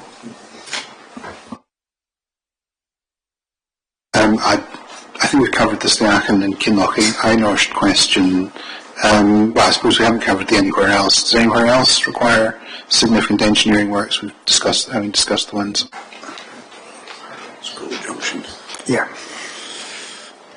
But there are various works throughout the report. But again, they're quite localised to individual areas.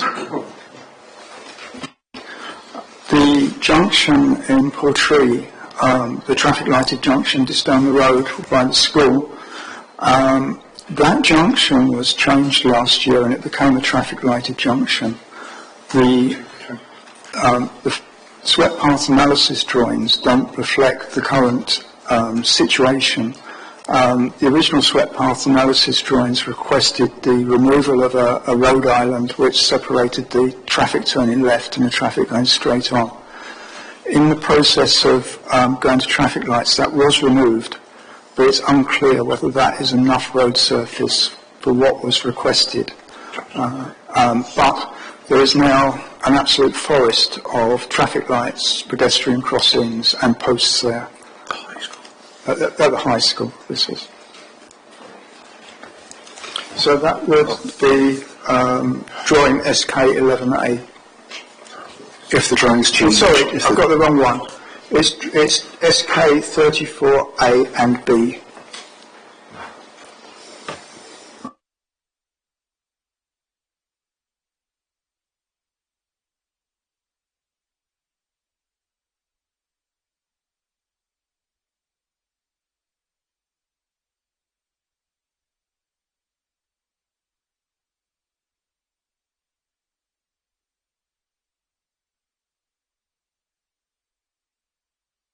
Got that.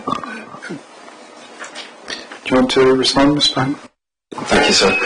In terms of the works there, this sometimes happens between the production of the reports and obviously when we get to determination, things can change.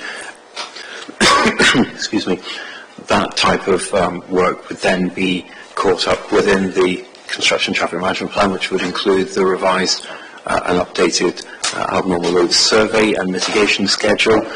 So that would deal with those matters there. In terms of the street lighting, and forgive me, I failed to look at the lighting provision in detail, but generally new traffic signals, when they're provided nowadays, they're provided in what's called an owl socket, which is a square box that the traffic lighting column sits in, traffic signal column sits in.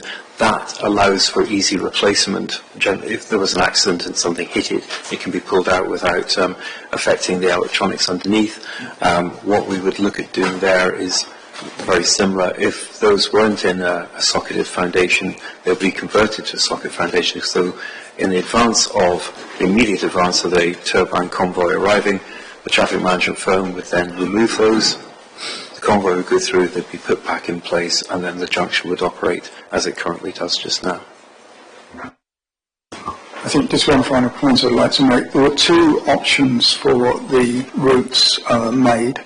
The Siakan junction wouldn't need to be modified, and the dry knot curves would not need to be modified if one option wasn't used. So there's no specific suggestion of which was the favoured option, which is rather confusing.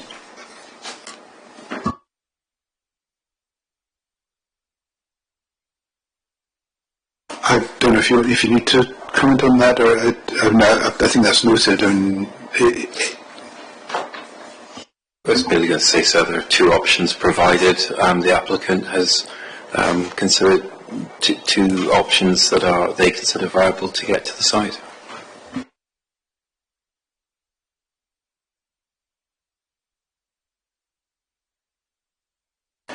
I've asked about the degree of visual impact, but I think we've covered the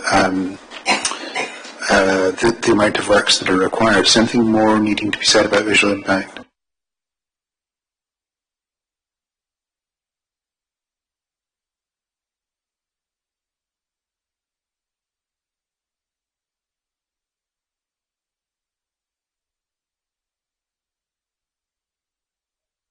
And I think we've covered the question of load-bearing widening works considered a detailed design phase, or have we?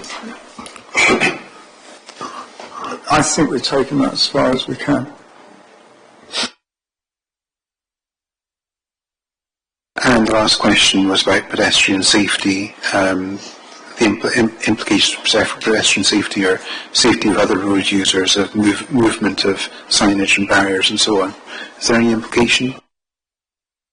All I was going to say, sir, is that in advance of the convoy, there will be the traffic management team to remove socketed items, and then after the convoy's been through, they'll be put back in place. That would ensure the safety of other road users, so we're not leaving barriers out of the ground or signs missing. Those elements would be removed, the load goes through, they're replaced, those people would stay on hand. So for example, down the road near the high school, if deliveries were made during the day and during the school day, the traffic management team would be there to ensure pedestrian safety as the load goes around that corner. Right. I said we would take a break. Unless you want to come back on this? No, I'm fine, thank you. So we'll take a break to 3 rather, which leaves us with 55 minutes to complete the hearing.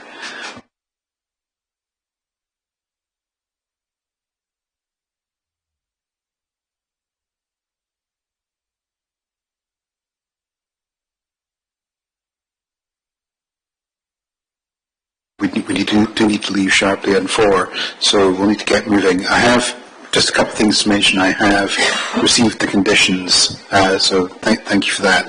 And Ms. Semler will come to your points. Ms. Salt, if you want to come in at any point, do. I'm sorry, I haven't been looking at you, but if you want to come in.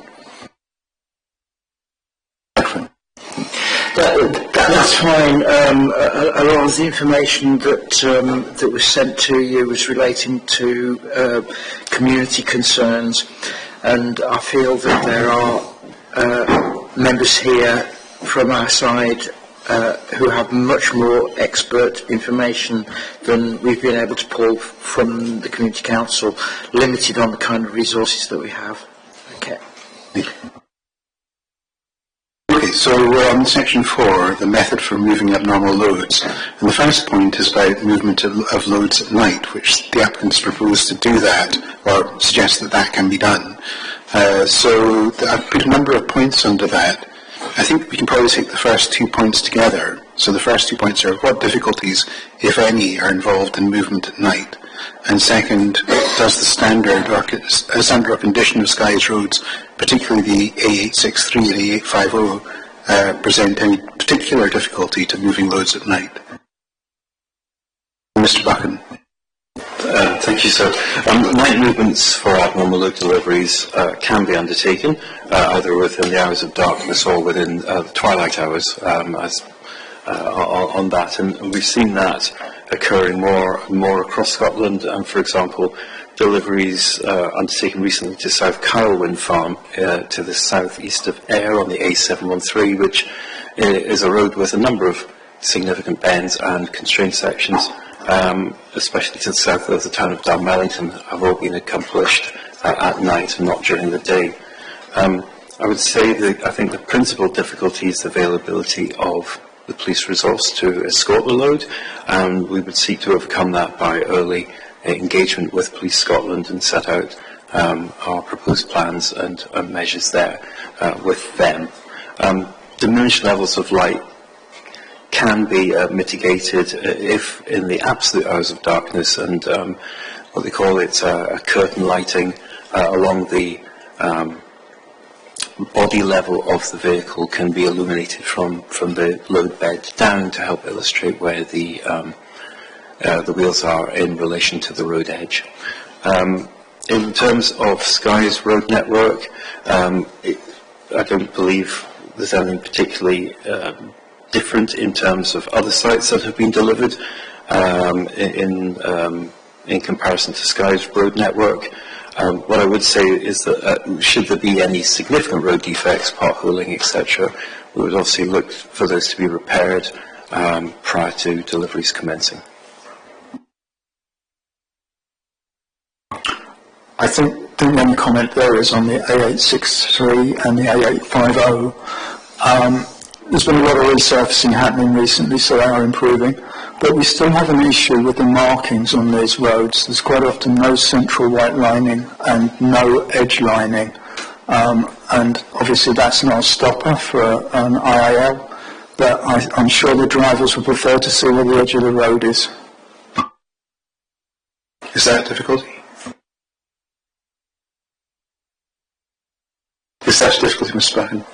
Not necessarily so, no. I mean, if they have the illumination from the road bed down, you can clearly see the road edge. Obviously, having a line there would be advantageous, but it's not essential.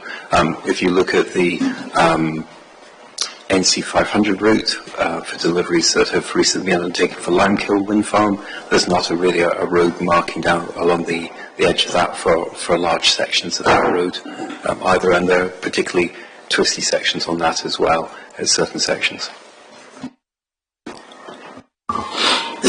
Just one other point. We've got no road lighting at all on those two roads. So in the winter, it is very, very black, and you have to concentrate very hard just driving a car. I think you've commented on the lighting. The third point there is, should there be a worst case assessment in which abnormal loads can't be moved at night? What would the implications be of moving them in daytime? In terms of moving during the day, again, the main implication there would be agreeing with Police Scotland a suitable time that avoided sensitive times throughout the day, such as school drop-off, pick-up times along the route, so that we could engage with the police and find a suitable time that reduces the potential for disruption to other road users. Perhaps before you respond to that, Mr. Smith, perhaps we can take that together with the next point, which is how would abnormal loads be moved while maintaining other traffic flow? You described that briefly in your evidence. If you want to describe it a bit further, just explain how the movement of AIL would work while maintaining traffic flow. Certainly, thank you. In terms of the abnormal loads, the blades, the tower sections themselves are the abnormal load classifications are a minefield of different parts of legislation, but those tower sections, blade sections, all by law require an escort by the police on that. So the police would generally be in the front of the convoy with up to 2, well, sometimes 3, but between 2 and 3 vehicles. One lead police vehicle is always at the start of the convoy. You then have the vehicles themselves interspersed with a civilian escort driver who is assisting the abnormal load driver with instructions, directions to help with the rear wheel steering to get around the obstruction. The police lead escort generally goes in advance of the convoy to ask members of the public, at a particular, for example, at a very tight bend, to wait prior to that section so that the abnormal load vehicle going around a very tight corner has access to both lanes there. The police are the only people by law that can stop a member of the public and ask them just to wait. Those sections are generally defined by the police and their pre-planning, so they look for areas where the road width is suitable, where there's lay-bys, where there's junction bell mouths, and what have you, so that they've got a plan in terms of their convoy movement of where people can be held to protect all other road users. At the back of the convoy, after the last AIL vehicle, there's another civilian escort, and then there's a rear police escort, just to make sure that no one decides to try and overtake, as they will find themselves in a rather awkward predicament on that. One thing I think is helpful is that the loads, when they are coming with opposing traffic, where they've been held by the police for a short period to allow them to go past, is the load itself can oversail the verge, so that it's not just the whole load on the road at any one time. There will be the opportunity to allow people to get past, and under police direction and police direction only, traffic that is trailing the convoy can be released to go around it as well to help minimise disruption wherever possible.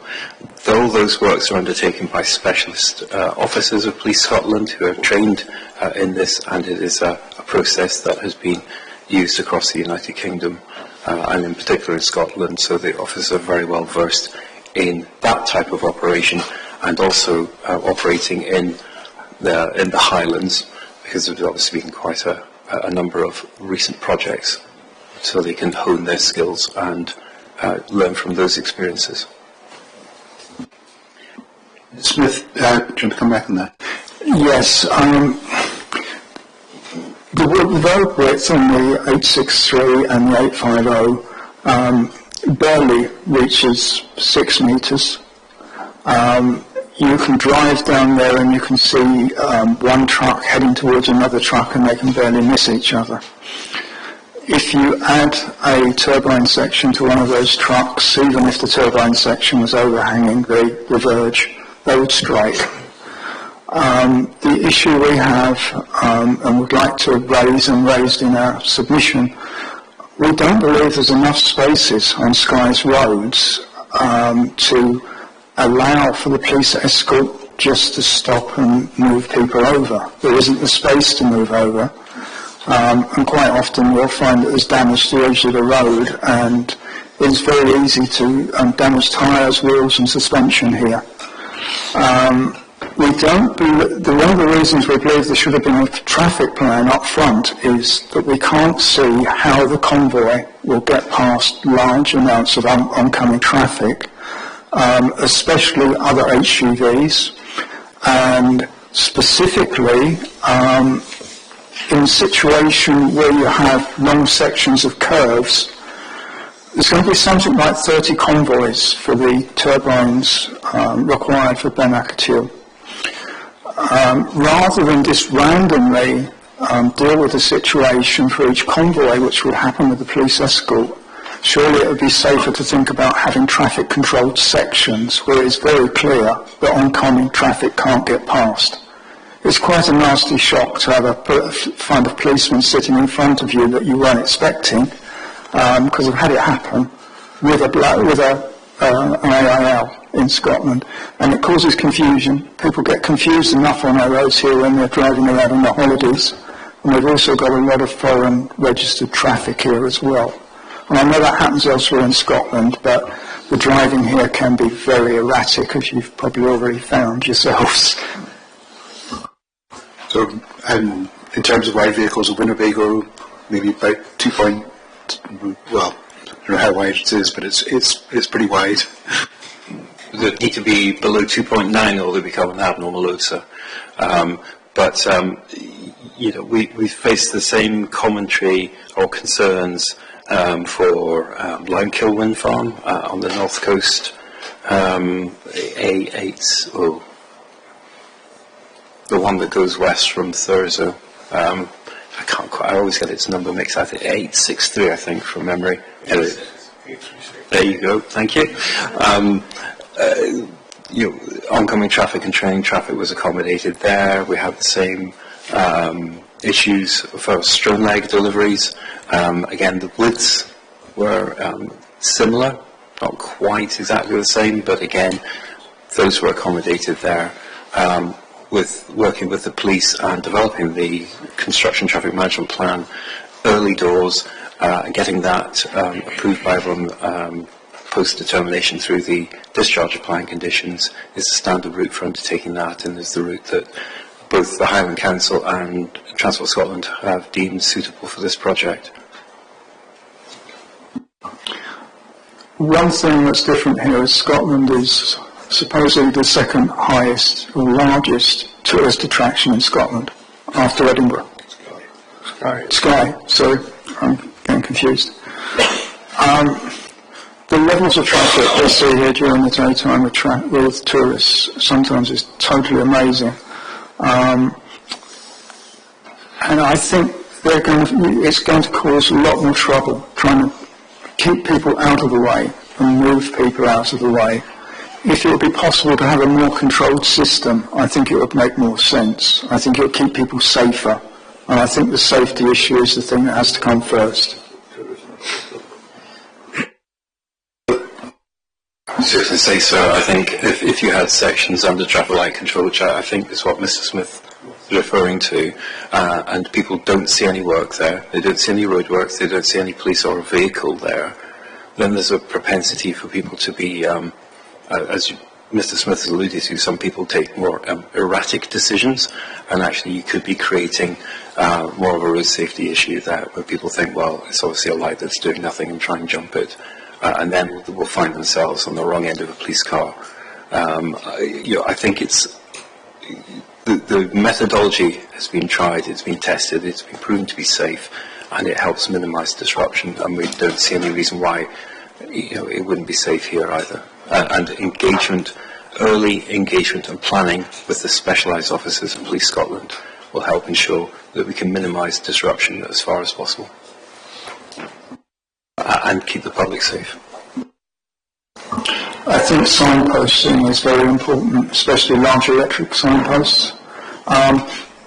We do get a lot of blockages here. You've probably noticed the small bridge parapet, brick or stone protections. They get hit regularly. We get traffic lights shutting those off regularly, and we don't get people jumping them. So if you had traffic light control plus reasonable signage, I think it's possible. I think, that kind of level of detail is something perhaps that can be dealt with in a traffic management plan. I think it's been assessed on the basis that the police would control it. I think if the traffic management plan would be dealt with under a condition, if that didn't appear to be the way that it could be done, then it would come back. It would be a matter for consent under a condition of the wind farm permission. So I think I have both parties' positions on this. And the other issue that's been raised is the impact of breakdown. How likely is it that a breakdown might occur, and how much delay might a breakdown cause to other traffic? Thank you, sir. Abnormal load breakdowns are very rare, and I was racking my brains. I couldn't think of one in the last 5 years. Doesn't mean that one has happened. I'm just not aware of any happening.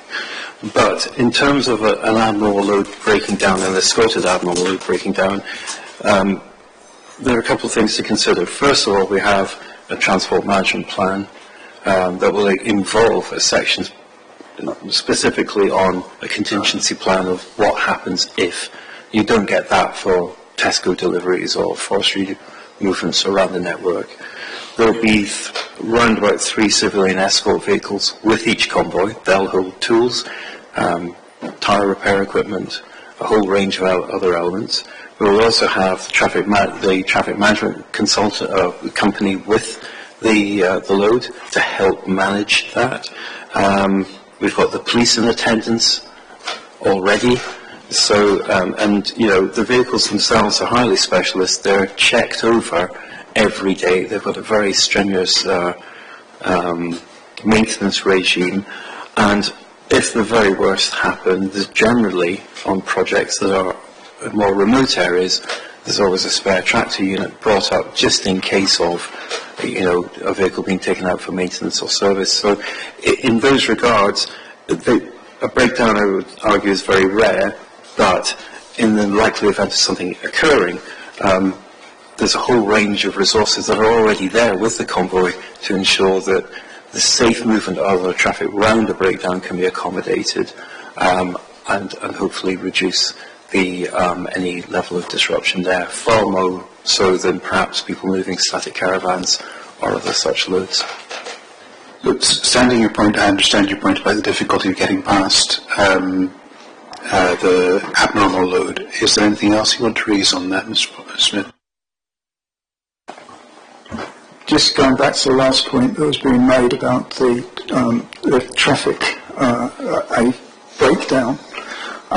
What we're concerned with, because we're only having this one road system and it supplies all the communities on Skye, is a catastrophic failure. In other words, if for some reason we had a section of road collapse due to load and it caused a rollover of a vehicle so that the vehicle is on its side, we cannot have a situation where the Islands Road is taken out of usage for days. There has to be equipment within drivable distance, so for instance cranes and this sort of thing, that can actually resolve the situation. Otherwise the community here could be, or the communities here could be put at severe risk because we'd run out of fuel very quickly. Mr. Buchan? Thank you, sir. In terms of a catastrophic event, prior to any abnormal load moving, there is a wait consultation undertaken with the statutory authorities, so with the Highland Council, Transport Scotland, Network Rail, all structure owners along the route. So the route is then re-reviewed before any movement happens in terms of its load-bearing or weight-carrying capability. So that removes that. If there was an incident where a vehicle left the road, in terms of crane accessibility as well, we have 2 at the port for discharging the vessels, and we will also have cranes on site that could affect a recovery if, in the highly unlikely event that were to happen. May I raise a question with you, and that is that at no point in any of this discussion has anybody explained how long it's going to take for one of these things to move from the airfield at Broadford or Ashake to the site. Because I think I've heard you won't be getting past it, irrespective of whether you're going down the road or up it. So how long is the road going to effectively be shut for? I don't know if you, we did deal with the speed earlier, and I think we referred to the police and Mr. Buchan's statement, but if you want to go back to that and just cover that point, Mr. Buchan. Thank you, sir. Table 2, Mr. Semler, of my statement, which is, do you have access to that? I'm sorry. So there's a table there that sets out the journey time for a convoy using both access options there. It's broken down into individual sections there. So from Broadfords to Slugachan, we'll be looking at 40 minutes. From Slugachan to the A50 junction, 26 minutes rounding up. The Slugachan to the southern access, going around the west, 37 minutes. And for the eastern access coming on into the north, a further 22 minutes. And just to restate, it's not a road closure. It would be a rolling process of asking people just to allow the convoy past under full specialist police officer control. And you're stating in your evidence that from Broadford Aerodrome, the AILs would move at 30 miles an hour? On average. Sorry, just an anecdotal experience. I was driving down the island, and on the longest, straightest bit of road on this island, there was a single AIL coming the opposite direction, and I was forced to stop off the road to let this thing go through, and it was just a small turbine central section coming up the road. And there's no way of passing these things, so I think we're all living in cloud cookie land. I'll shut up now. Can I make a point? I did state in my submission that driving off the road here was totally unacceptable, because you've probably seen there are deep gullies in places where we've got poor surface drainage and the edge of the road can be washed away. If I would not leave the road even with a policeman there, because you are going to do damage, and that's with my background experience as a design engineer in the automotive industry. I think this has got to be rethought. You can't expect people to drive off the road, especially when they're roads they're not used to. There will be accidents or rollovers if people do that, because they simply can't predict the state of the verge if they drive onto it. So we've got to think of something better than that. Are you suggesting people should drive off the road, Mr. Buchan? No. But as you've heard, the evidence, and I've seen it myself, is that people, they do attempt to push people off the road. I don't think we can take the point further. I've heard both parties.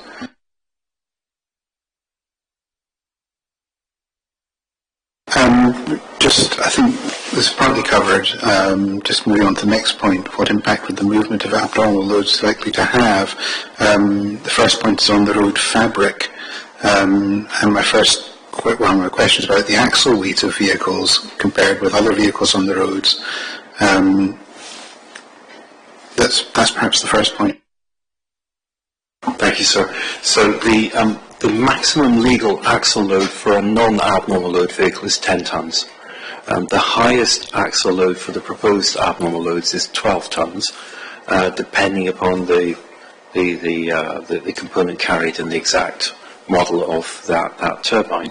The higher axle loads are generally associated with the tower sections, the hub, which is the section the blades fit onto, the drivetrain, which includes the gearbox and the generator, and then the cell, which is the box that encompasses all those components at the top of the tower. So they're the ones with the higher axle loads, and generally the higher axle loads occur on the two rear axles of the tractor unit rather than the trailer themselves, because obviously you want a greater tractive weight over the drive wheels there. It doesn't apply to every single axle going down the vehicle on that. The other point just to make as well is that the higher axle is only obviously apply to the loaded vehicles, not the vehicles coming back empty on that. So in terms of the potential for an adverse effect on the fabric of the road network, I believe that's minimised. The damage they tend to get from HGV movements, fast-moving, multiple repeat axles going like bang, bang, bang, bang, bang, over a repeated period at a higher speed. These vehicles won't be doing that higher speed because they're limited, and B, they've got the police on either end of them. So it's a controlled process. It's not vehicles, and you will get one convoy per day rather than the repeated shock that you get with more standard HGV damage that you would normally see on a road network. So what's the degree of additional wear and tear? I would say for the abnormal loads, minimal.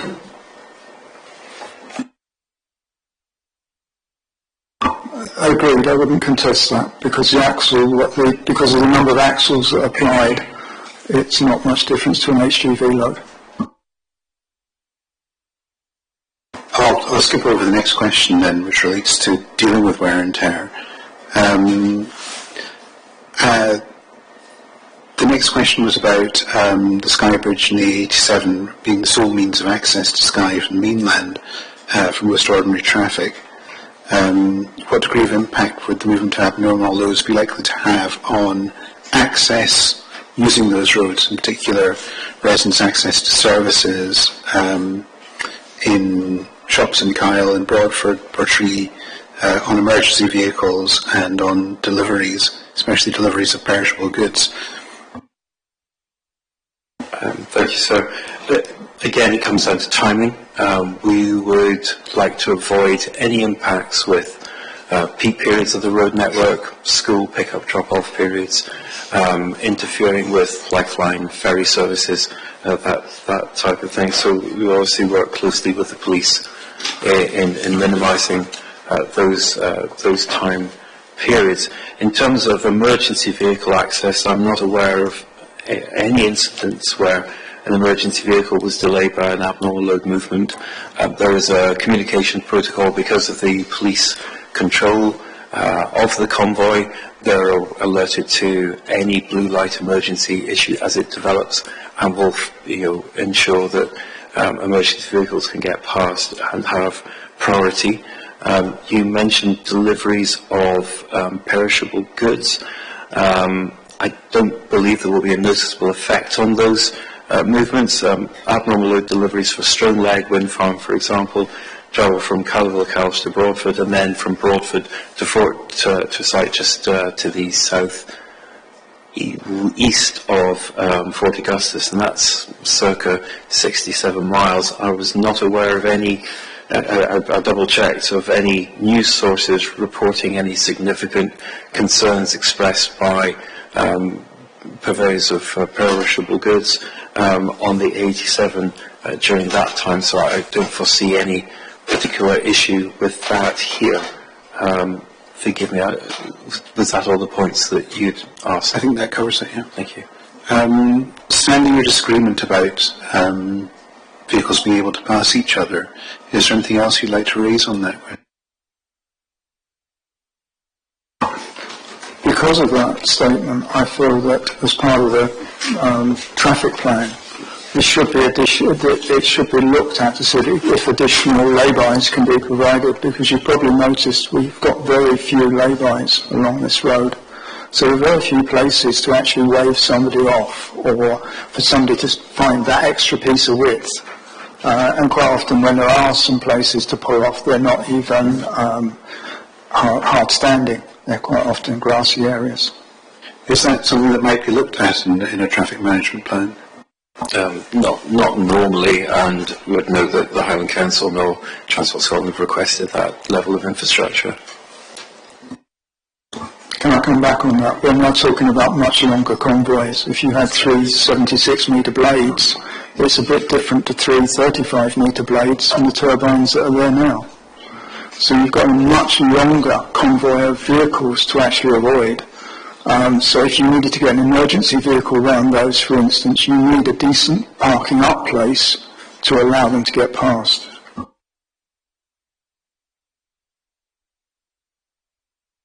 Is it conceivable it would be looked at under a traffic management plan? There was once proposals in Wales for strategic lay-bys to be provided. The difficulty with that, and for ambulance use was one of the suggestions there, was, well, how do you know where the ambulance is going to occur on the road network? So the actual lay-bys were used once only, and subsequent deliveries of abnormal loads have occurred without use of those facilities ever again.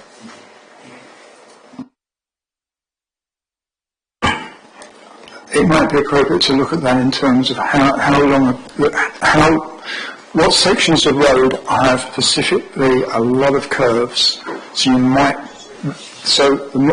If it's a curvy section of road, it becomes more difficult to pass because the trucks are going to be moving more to the middle of the road.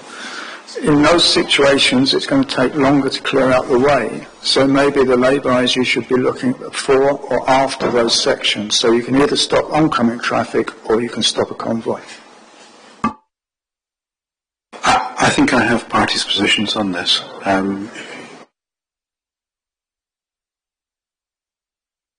The next question is about impacts on pedestrian safety from movement of abnormal loads.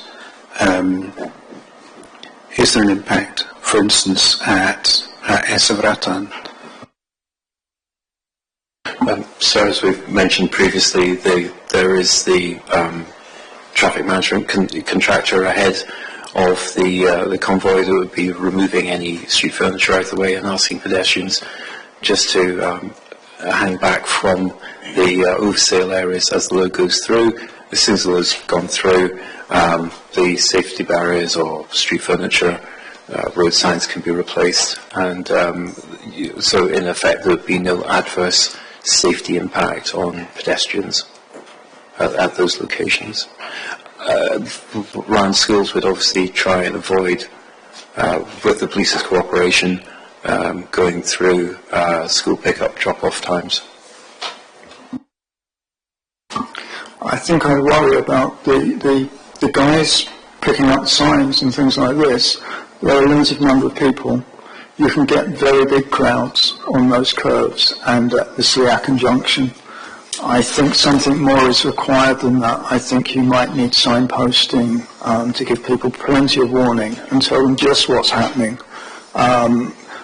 You're talking about tourists who are not British nationals. They may not understand some of the signals. I think you'd have to be quite specific, and you may need to fence off certain areas to stop access. I'm not sure if you've done that part of the trip as one of your inspections, but it is quite striking. It's quite striking to a visitor how many people mill around at Sligishan.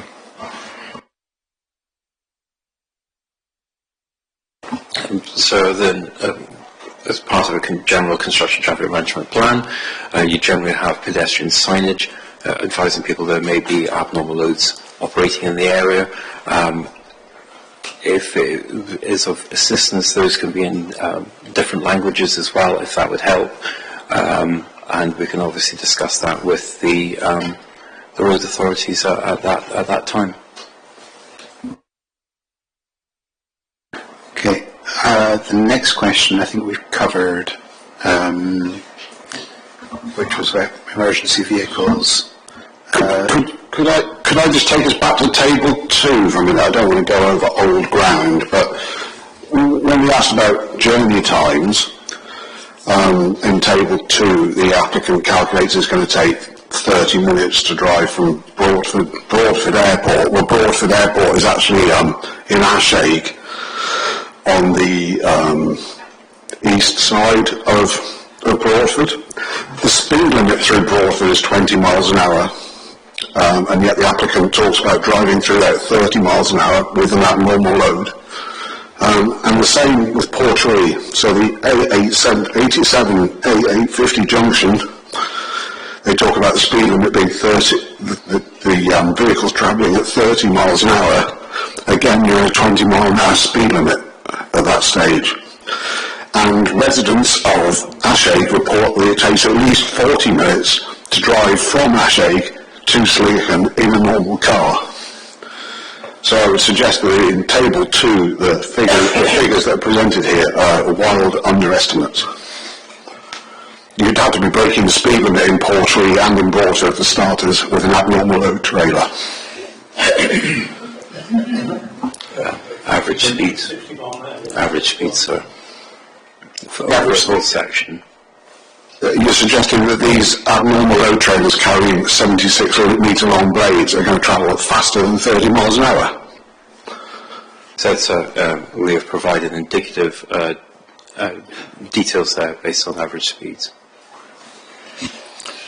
I've made my point. One point I'd like to make about the police escort. Obviously, things are going to slow up and speed down while the police escort is moving backwards and forwards and controlling things. You would get a better flow with the traffic light system, but that added unknown of the police having to stop things and maybe traffic have to stop, convoy has to stop, that all changes the actual transit time. So the transit time is somewhat uncertain. Is that taken into account in your transit times? So within the construction traffic management plan, then there will be a fully detailed journey time estimate in full consultation with the police after they've undertaken their review and have consulted with all the relevant authorities and reviewed the route in detail, and that's the most appropriate place for that information to be provided there. This was an attempt to provide some indication for this, but obviously the more detailed provision would be within the approved CTMP. No further comment.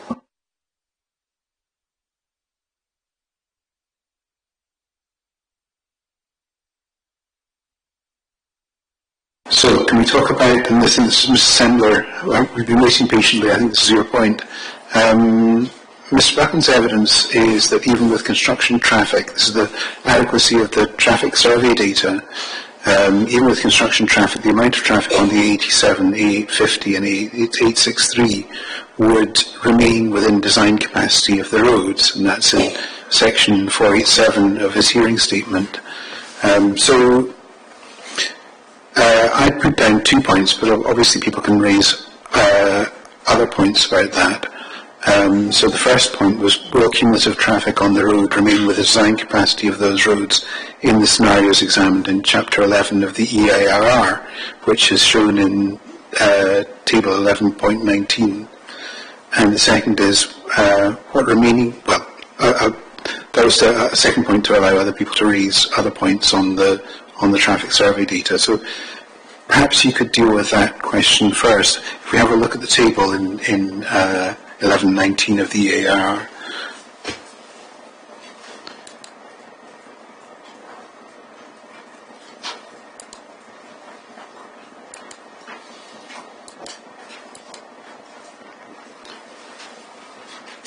So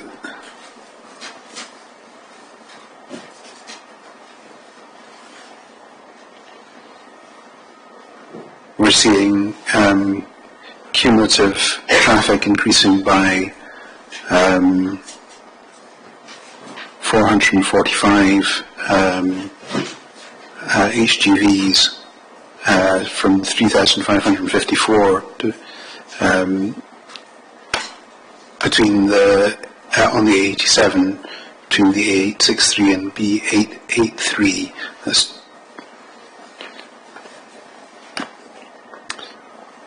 Is that still within the capacity of the road? So yes, it is. The link capacity of the roads can be established through a variety of different methods. However, if you were to use the NESA manual, which is formerly part of the design manual for roads and bridges and deals specifically with Scottish roads and allows for variations in road widths and different types of roads, the theoretical road capacity over a 12-hour period for the A850 is 19,200 vehicles, for the A863 it's 19,200 vehicles, and for the 87 it is circa 21,600 vehicles over that 12-hour period. That's the ultimate capacity of those roads. There, as you can see, the highest level of traffic in the 24-hour period is 7,850. So the road link capacity would not be exceeded. That's a point that is acknowledged by Transport Scotland and the Highland Council as the relevant road authorities who have not objected to the scheme on its cumulative impact. sorry, I think I got the total traffic wrong. Yeah, no, so the cumulative total, highest cumulative total is 7,850, yeah. On that table, Mrs. Semler, you had a concern about the baseline data. Do you want to raise that now? The issues I had with baseline data was that when I obtained from Traffic Scotland the raw traffic data for the reporting points on the road, 30% of it between 2000 and 2020 didn't exist. So any data that you're looking at is a work of calculation. Sorry, can you hear me now? The traffic data that I obtained from Traffic Scotland for, and this is the raw data, for all the reporting points on the A87, showed that 30% of it was missing. So anything that you're actually looking at has been created. Now, I don't know what the basis for the formulas that create the traffic flows on these bits of road are. What I can tell you is that the data I have is so incomplete as to almost be meaningless in several cases. So I don't know how anybody's come to a conclusion about it. The other point I'd make about So before you move on, what do you mean by missing? It doesn't exist. What happens is they've got loops in the road, and the loops have failed, no one's fixed them, so there's no data. Literally no data, 1/3 of it, over 20 years. And when you look at what data there is and do all sorts of extrapolations, the growth that existed on this island between 2010 and 2020 is immense. Well, not 2020, 2019. Of course, it all fell to pieces over COVID, and what the recovery after COVID looks like, I don't know, because I haven't seen the data for it. But when I looked at doing straight extrapolation from the previous growth path, it was substantially more than any number I've seen in any of the submissions by any of the developers that are trying to build wind farms. So I think the numbers that you're looking at are underestimates by quite a lot. I can't judge it any better than that because I don't have any data. I'll put that point to Mr. Buchan. Some of the road loops failed and you don't have all the data. Can I just check, Mr. Sandler, was that from Transport Scotland? Yeah. Yeah. So the traffic data that has been used within the assessment has come from the Department of Transport, which may be slightly different data sets. But the data that is quoted there is annual average daily traffic flows. It is not a snapshot. It is an averaged out to account for seasonality elements in it. I would also note that Transport Scotland has not objected to the baseline data, neither has the Highland Council in terms of its accuracy or its use within the study. I would suggest that nobody knows the right answer, including the people who provided the data. I mean, I can't go any lower level than raw data. That's where I start from. I start at the very bottom level, and unless there's reporting information taken from somewhere that Traffic Scotland are not aware of on the road that they're responsible for, I don't know where else you go to look at the raw data. All I can tell you are the facts. So, is there any response you want to give to that? So I would just repeat that neither road authority have questioned the use of the baseline data, and as they are providing, collecting traffic statistics and data themselves, they would be aware of any issues with what is published in the report, which they have not done. Is there any issue to be raised about road capacity? I think I'd rather pass on to cumulative impact because I think it's more relevant. Well, we'll do that. Set out 2 points there. So, I've set out a number of points on cumulative impact. The first point is about cumulative impact of abnormal loads. So the first point is about the way that the police operate. Does it mean that no deliveries for another project on a particular day? You said in your evidence that police will only allow convoys to one project at one time. Does that mean no deliveries for another project on a particular day, or no deliveries at all for another project until the first one project is complete. Thank you, sir. They won't transport two projects at the same time. They will wait for one project to follow the other. The reason for that is that there's obviously a lot of on-site costs in terms of cranes and other bits and pieces waiting around. Unless there's a substantial and sustained delay with one project, then Police Scotland will allow one project to be undertaken and then for another to follow behind that for the abnormal loads. And my second question was about there's no cumulative effect in terms, if you're saying there's no cumulative effect for loads happening, or deliveries happening for a development all at the same time, or a number of developments all at the same time, is there a sequential effect from continual deliveries over a long period? The construction programs, so in the cumulative assessment that's been undertaken in the planning documents before you, they have assumed a scenario where all the peaks coincide one at a time. That won't happen in practice because sites are of different sizes, different construction programs and what have you. The grid connection dates and the construction programs and the discharge of planning conditions for projects and the size of the projects will all vary. So I don't believe there will be one abnormal load deliveries all done and then you'll be straight into the next. I think there would be some period between, but that is, I do not know at this point in time, sorry. First thing I'd like to ask is, you've actually got two loads that could occur at one time. You've got Kyle of Lockhouse Jetty to the aerodrome, and you've got aerodrome to site.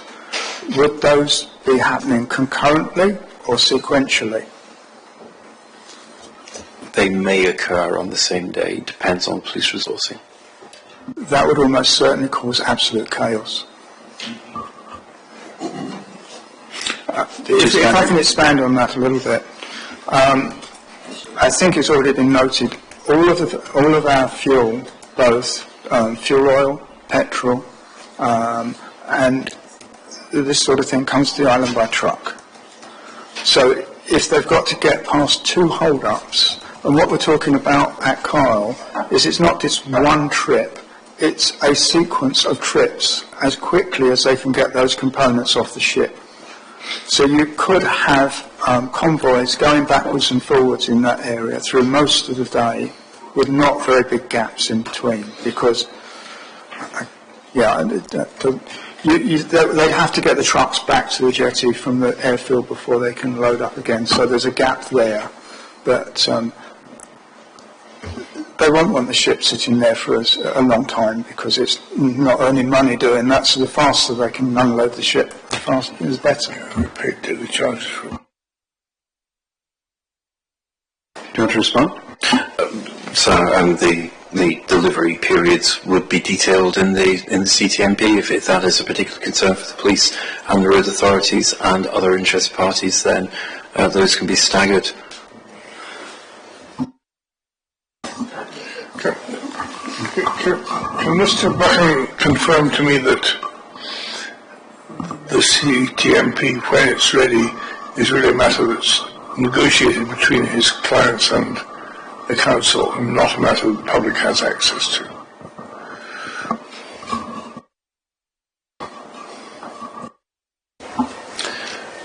I think in the response there, the council is and has the ability, and forgive me, I'm not a town planner, but there is an opportunity, should they wish, to consult with other affected parties.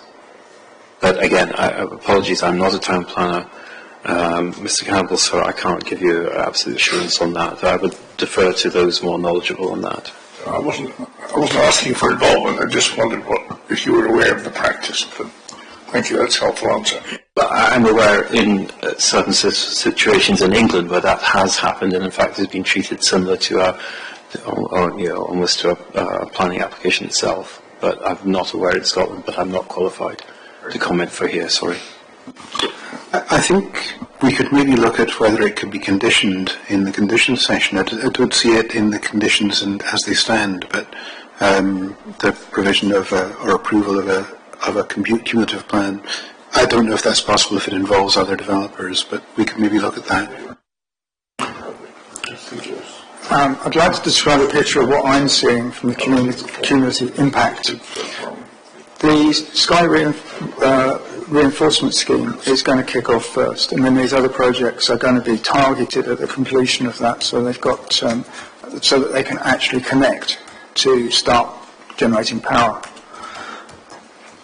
At the same time, you've got a number of things happening at the same time as that, so it may only be one wind farm project proceeding with AILs at any one time, but you have all the other HGV traffic for the two substations, the work being carried out on the overhead line.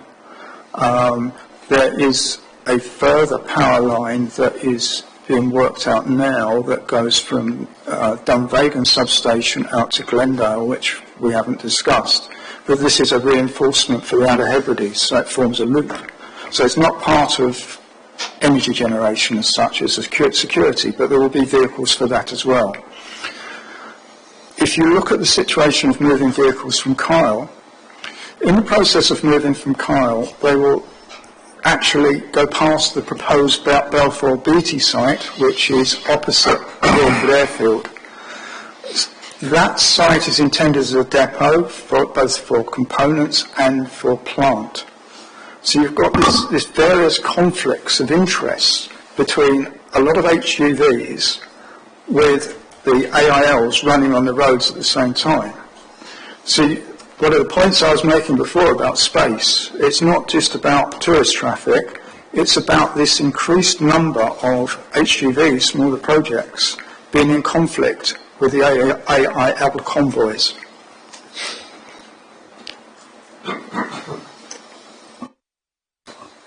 To put some numbers on that, the calculation I did, excluding everything SSEN are doing, there are 71,000 HGV movements will be required by the plans that have been submitted so far. And incidentally, 842 AIL transits as well. I'm not sure whether the HGVs are return journeys or just individual one-way trips. So it might be double that. Just in terms of that calculation that you've done, what have you taken into account? That's purely taking the number of HGV movements in each of the Balmena, Glenunlish to Ben Scar, Ben Aketil, Ben Enoch, and I haven't included SSEN because I haven't got numbers for it.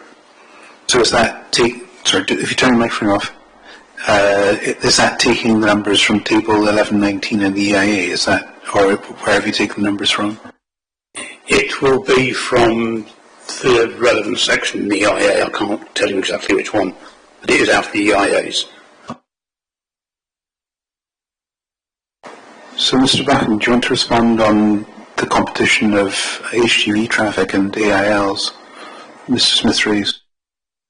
No, thank you, sir. I mean, we've covered the AIL traffic passing other vehicles. I would just say in terms of cumulative impact, again, going back to the CTMP, that is the correct place to look at that, because by then you will have an accurate picture of the projects that are consented. You'll have an idea of exactly when those projects are moving to see if there's any combination effects that could occur. You would have an accurate picture of there. You would also know the developers in more detail and their construction methodologies, and working in that CTMP environment, work out an appropriate mitigation plan. There's a further phenomenon that could occur in this. When you look at the traffic data for Ben Aketil, the highest level of HGVs is in the 2 months before they start moving the AILs, because they're finishing constructing the bases for the turbines at that point. So you've got steel, concrete, all of this sort of thing going in. If each project is sequential, you'll find that you've got one set, the highest level of HGVs for the one project overlapping the AIL deliveries of another. If you take it in sequence, one wind farm after another. So if one of the wind farms could be putting its bases in at the same time as you're delivering AILs. This is what I'm trying to get across. But again, it's a timeline issue. You've got to see. What we can't predict at the moment is where these different projects are going to sit relevant to each other on a timeline that is somewhere in the construction of the overhead line.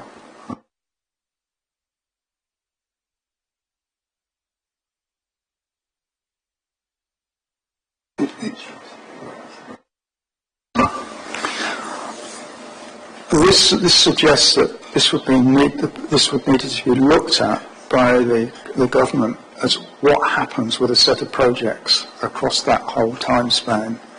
That's enough to start.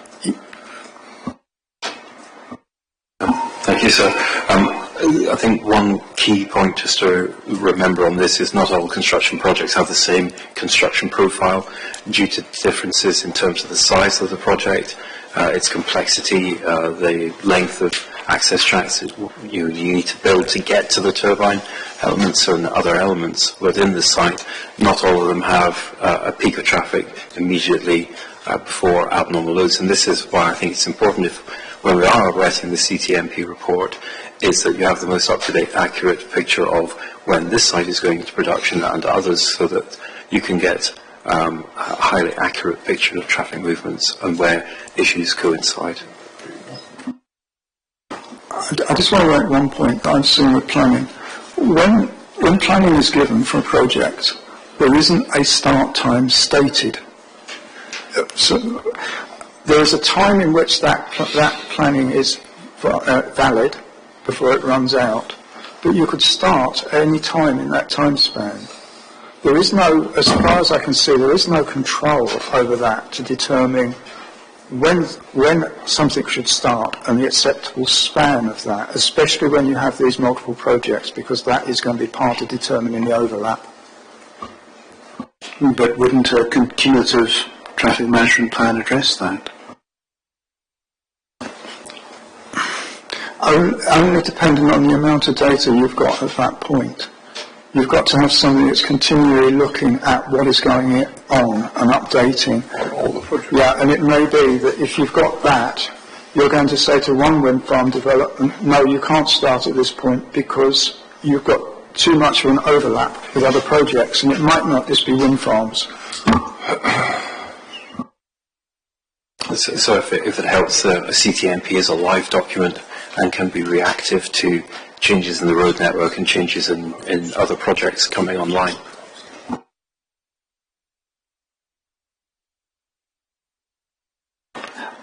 I don't know if we can take this point any further. We do have a couple more points to discuss, and it is now past 4 o'clock. Do the parties think that the further points will take much longer? There's a point about cumulative wear and tear, a point about the cumulative increase in HGV traffic, whether it should be treated as non-significant, and a point about the traffic management plan. Can we deal with that in, say, 10 minutes, or is that... Yeah, we think so? Okay. Well, we'll need to clear up quick after that. Okay. Right. So the next point was about cumulative increase in HGV traffic. It's shown in table which we've looked at in the EIR 1119. It is a very large increase. In some cases, just let me get hold of the table. Here it is. So I think in some cases it's been suggested in the EIR that the load on the actual number of HGVs on the road is quite low, and therefore the increase is non-significant.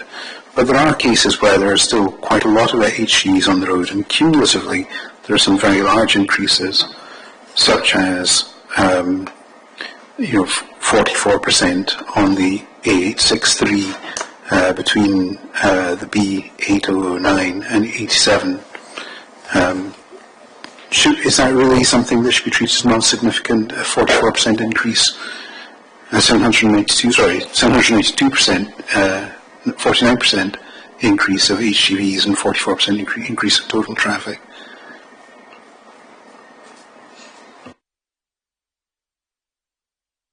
I'm sorry, I was looking at you, but apologies, I was looking at my piece of paper here.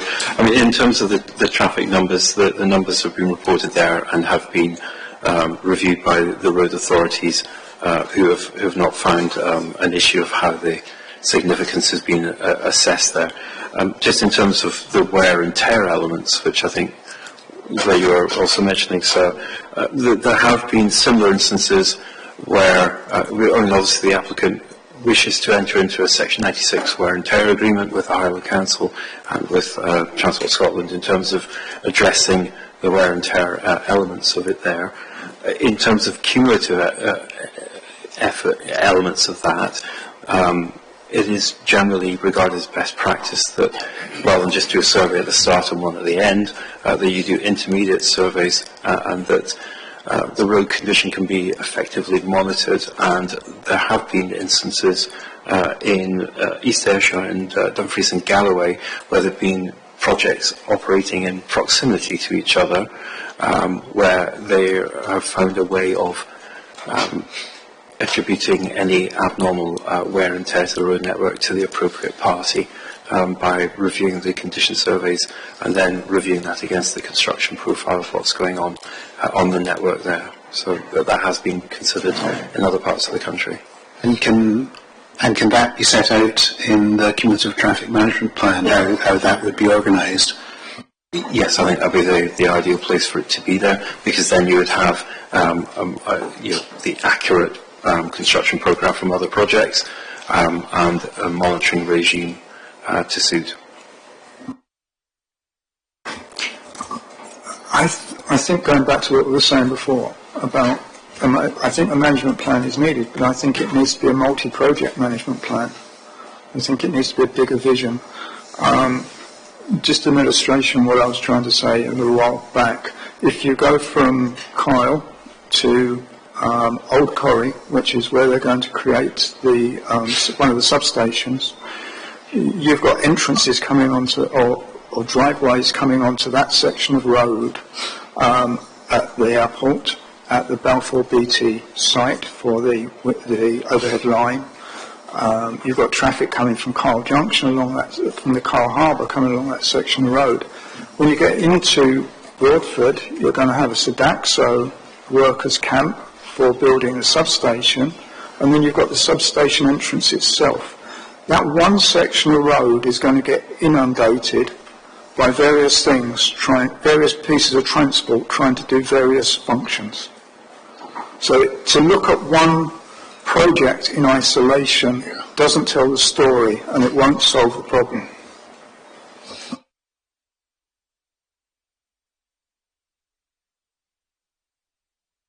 Do you want to respond to that? Again, so I think in the construction traffic management plan, the cumulative effects for other projects is the appropriate place to deal with that, because at that time you will have the information required to set out any appropriate mitigation that's required. I think we've taken that point as far as we can. I don't know if I think that one's over to you. Is there anything you wanted to say about wear and tear and dealing with cumulative wear and tear, or? I think that's going to be very difficult to judge what's caused what. So it's difficult to see how this becomes proportioned. I think that is necessary. It's looked at on a very regular basis and not allowed to deteriorate quickly, especially in winter, because any snow or icing situations we get will strip the road off because the ice will just pull it apart.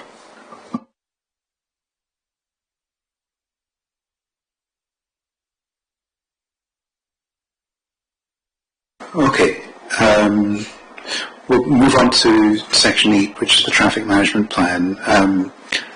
one question was, should I request a traffic management plan before reaching a recommendation? And the other was, what specific measures can be taken to mitigate significant effects arising from the increase in HGV traffic, if there were any, generated by the development in terms of driver severance and delay, community severance and delay, effects on vulnerable road users, and generation of dust and dirt.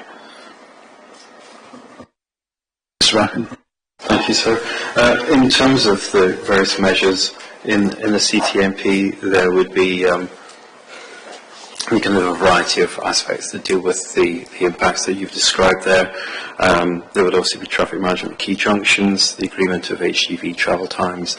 There's the whole abnormal load movement agreement there. There would be a public information and signage strategy developed within the CTMP, including advanced warning signs. There would be a community liaison scheme and the ability for the public to report and advise of any issues that have resulted from construction traffic on the network, and obviously the access routes would be set and various measures to enforce and ensure that people did not divert onto other routes to shortcut access to the site.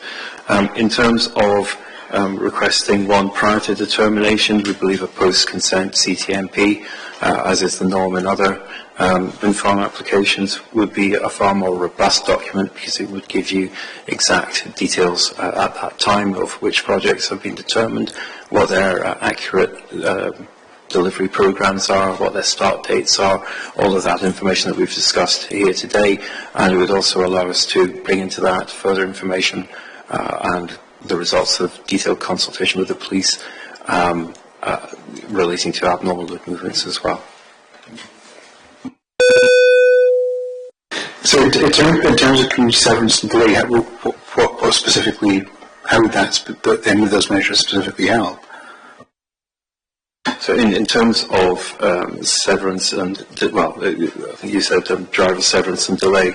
So in terms of delay there, obviously improved information on when vehicle movements are occurring, prior information, the ability to liaise with the developer in terms of the community liaison aspects of, you're concerned about this, how that can then react to those concerns, and deal with that there. I said community severance. Oh, apologies. Sorry. In terms of community severance, then obviously information is key to advising people when to expect vehicle movements, so that people can be aware of the potential for a greater number of HGV movements in the area, and obviously improve signage and the management of key junctions to make sure that safety of pedestrians, other road users is within that. And there's a whole range of measures that I think are outlined in the very draft plan, but in terms of the finalised version, that will include other measures to address a number of the other concerns that you have there about, for example, dust and dirt, the sheeting over of bulk materials, the use of wheel washes on site to prevent the dirt and dust going onto the public road, and other elements there. Mr. Smith. I think the key to all that. So you just turn your mic off, Mr. I think the key to all that is going to be a communication body that is not just representing the one project, but it is covering all the projects, because each project needs to know what the other is doing. It also comes down to making sure appropriate media is used. Facebook is something that's very popular on Sky, but there needs to be a website. There needs to be something people can look up daily. There needs to be some decent electronic signs out on the roads so that people can see what's going on if they don't have those facilities. So it's a question. For me, I can't see who the body is to control this, because it doesn't appear to be one, apart from one company taking responsibility. But it doesn't mean that they combine with all the other companies. So when there are so many projects going on, you need a consolidated point of information for all those projects. And, okay, the police have got to organise the AILs, but it's not really their job to provide all of this extra communication. On-road communication, yes, but I think it's very key that we use modern media to make sure people have got a daily update. Yeah. Perhaps this is, if I look at Highland Council, who's managing the cumulative traffic management plan? Or perhaps is it more a question for Mr. Buchan?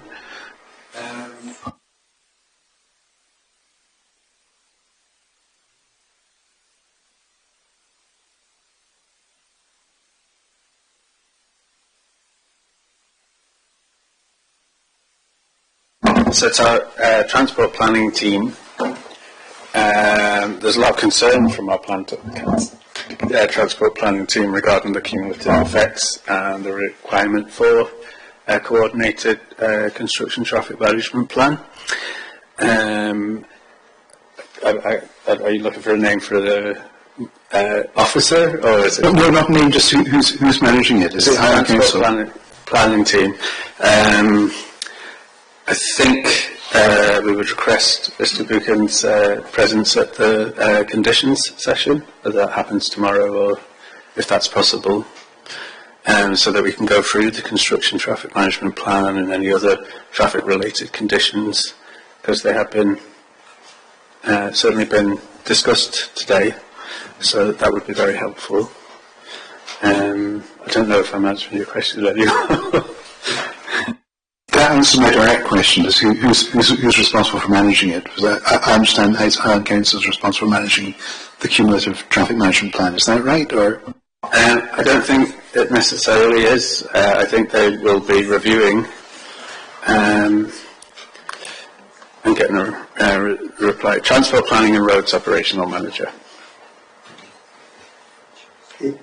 is the person responsible for the management plan? That's who's responsible for overseeing the construction traffic management plans that we receive. Transport Planning and the Roads Operational Manager. But there are matters for the condition that we would need to discuss further, which we can deal with in the conditions section. Okay. Yes. Is there anything further? Or can I add it's also Transport Scotland, because if it affects the trunk roads as well. So that's likely to be the network manager for the 87.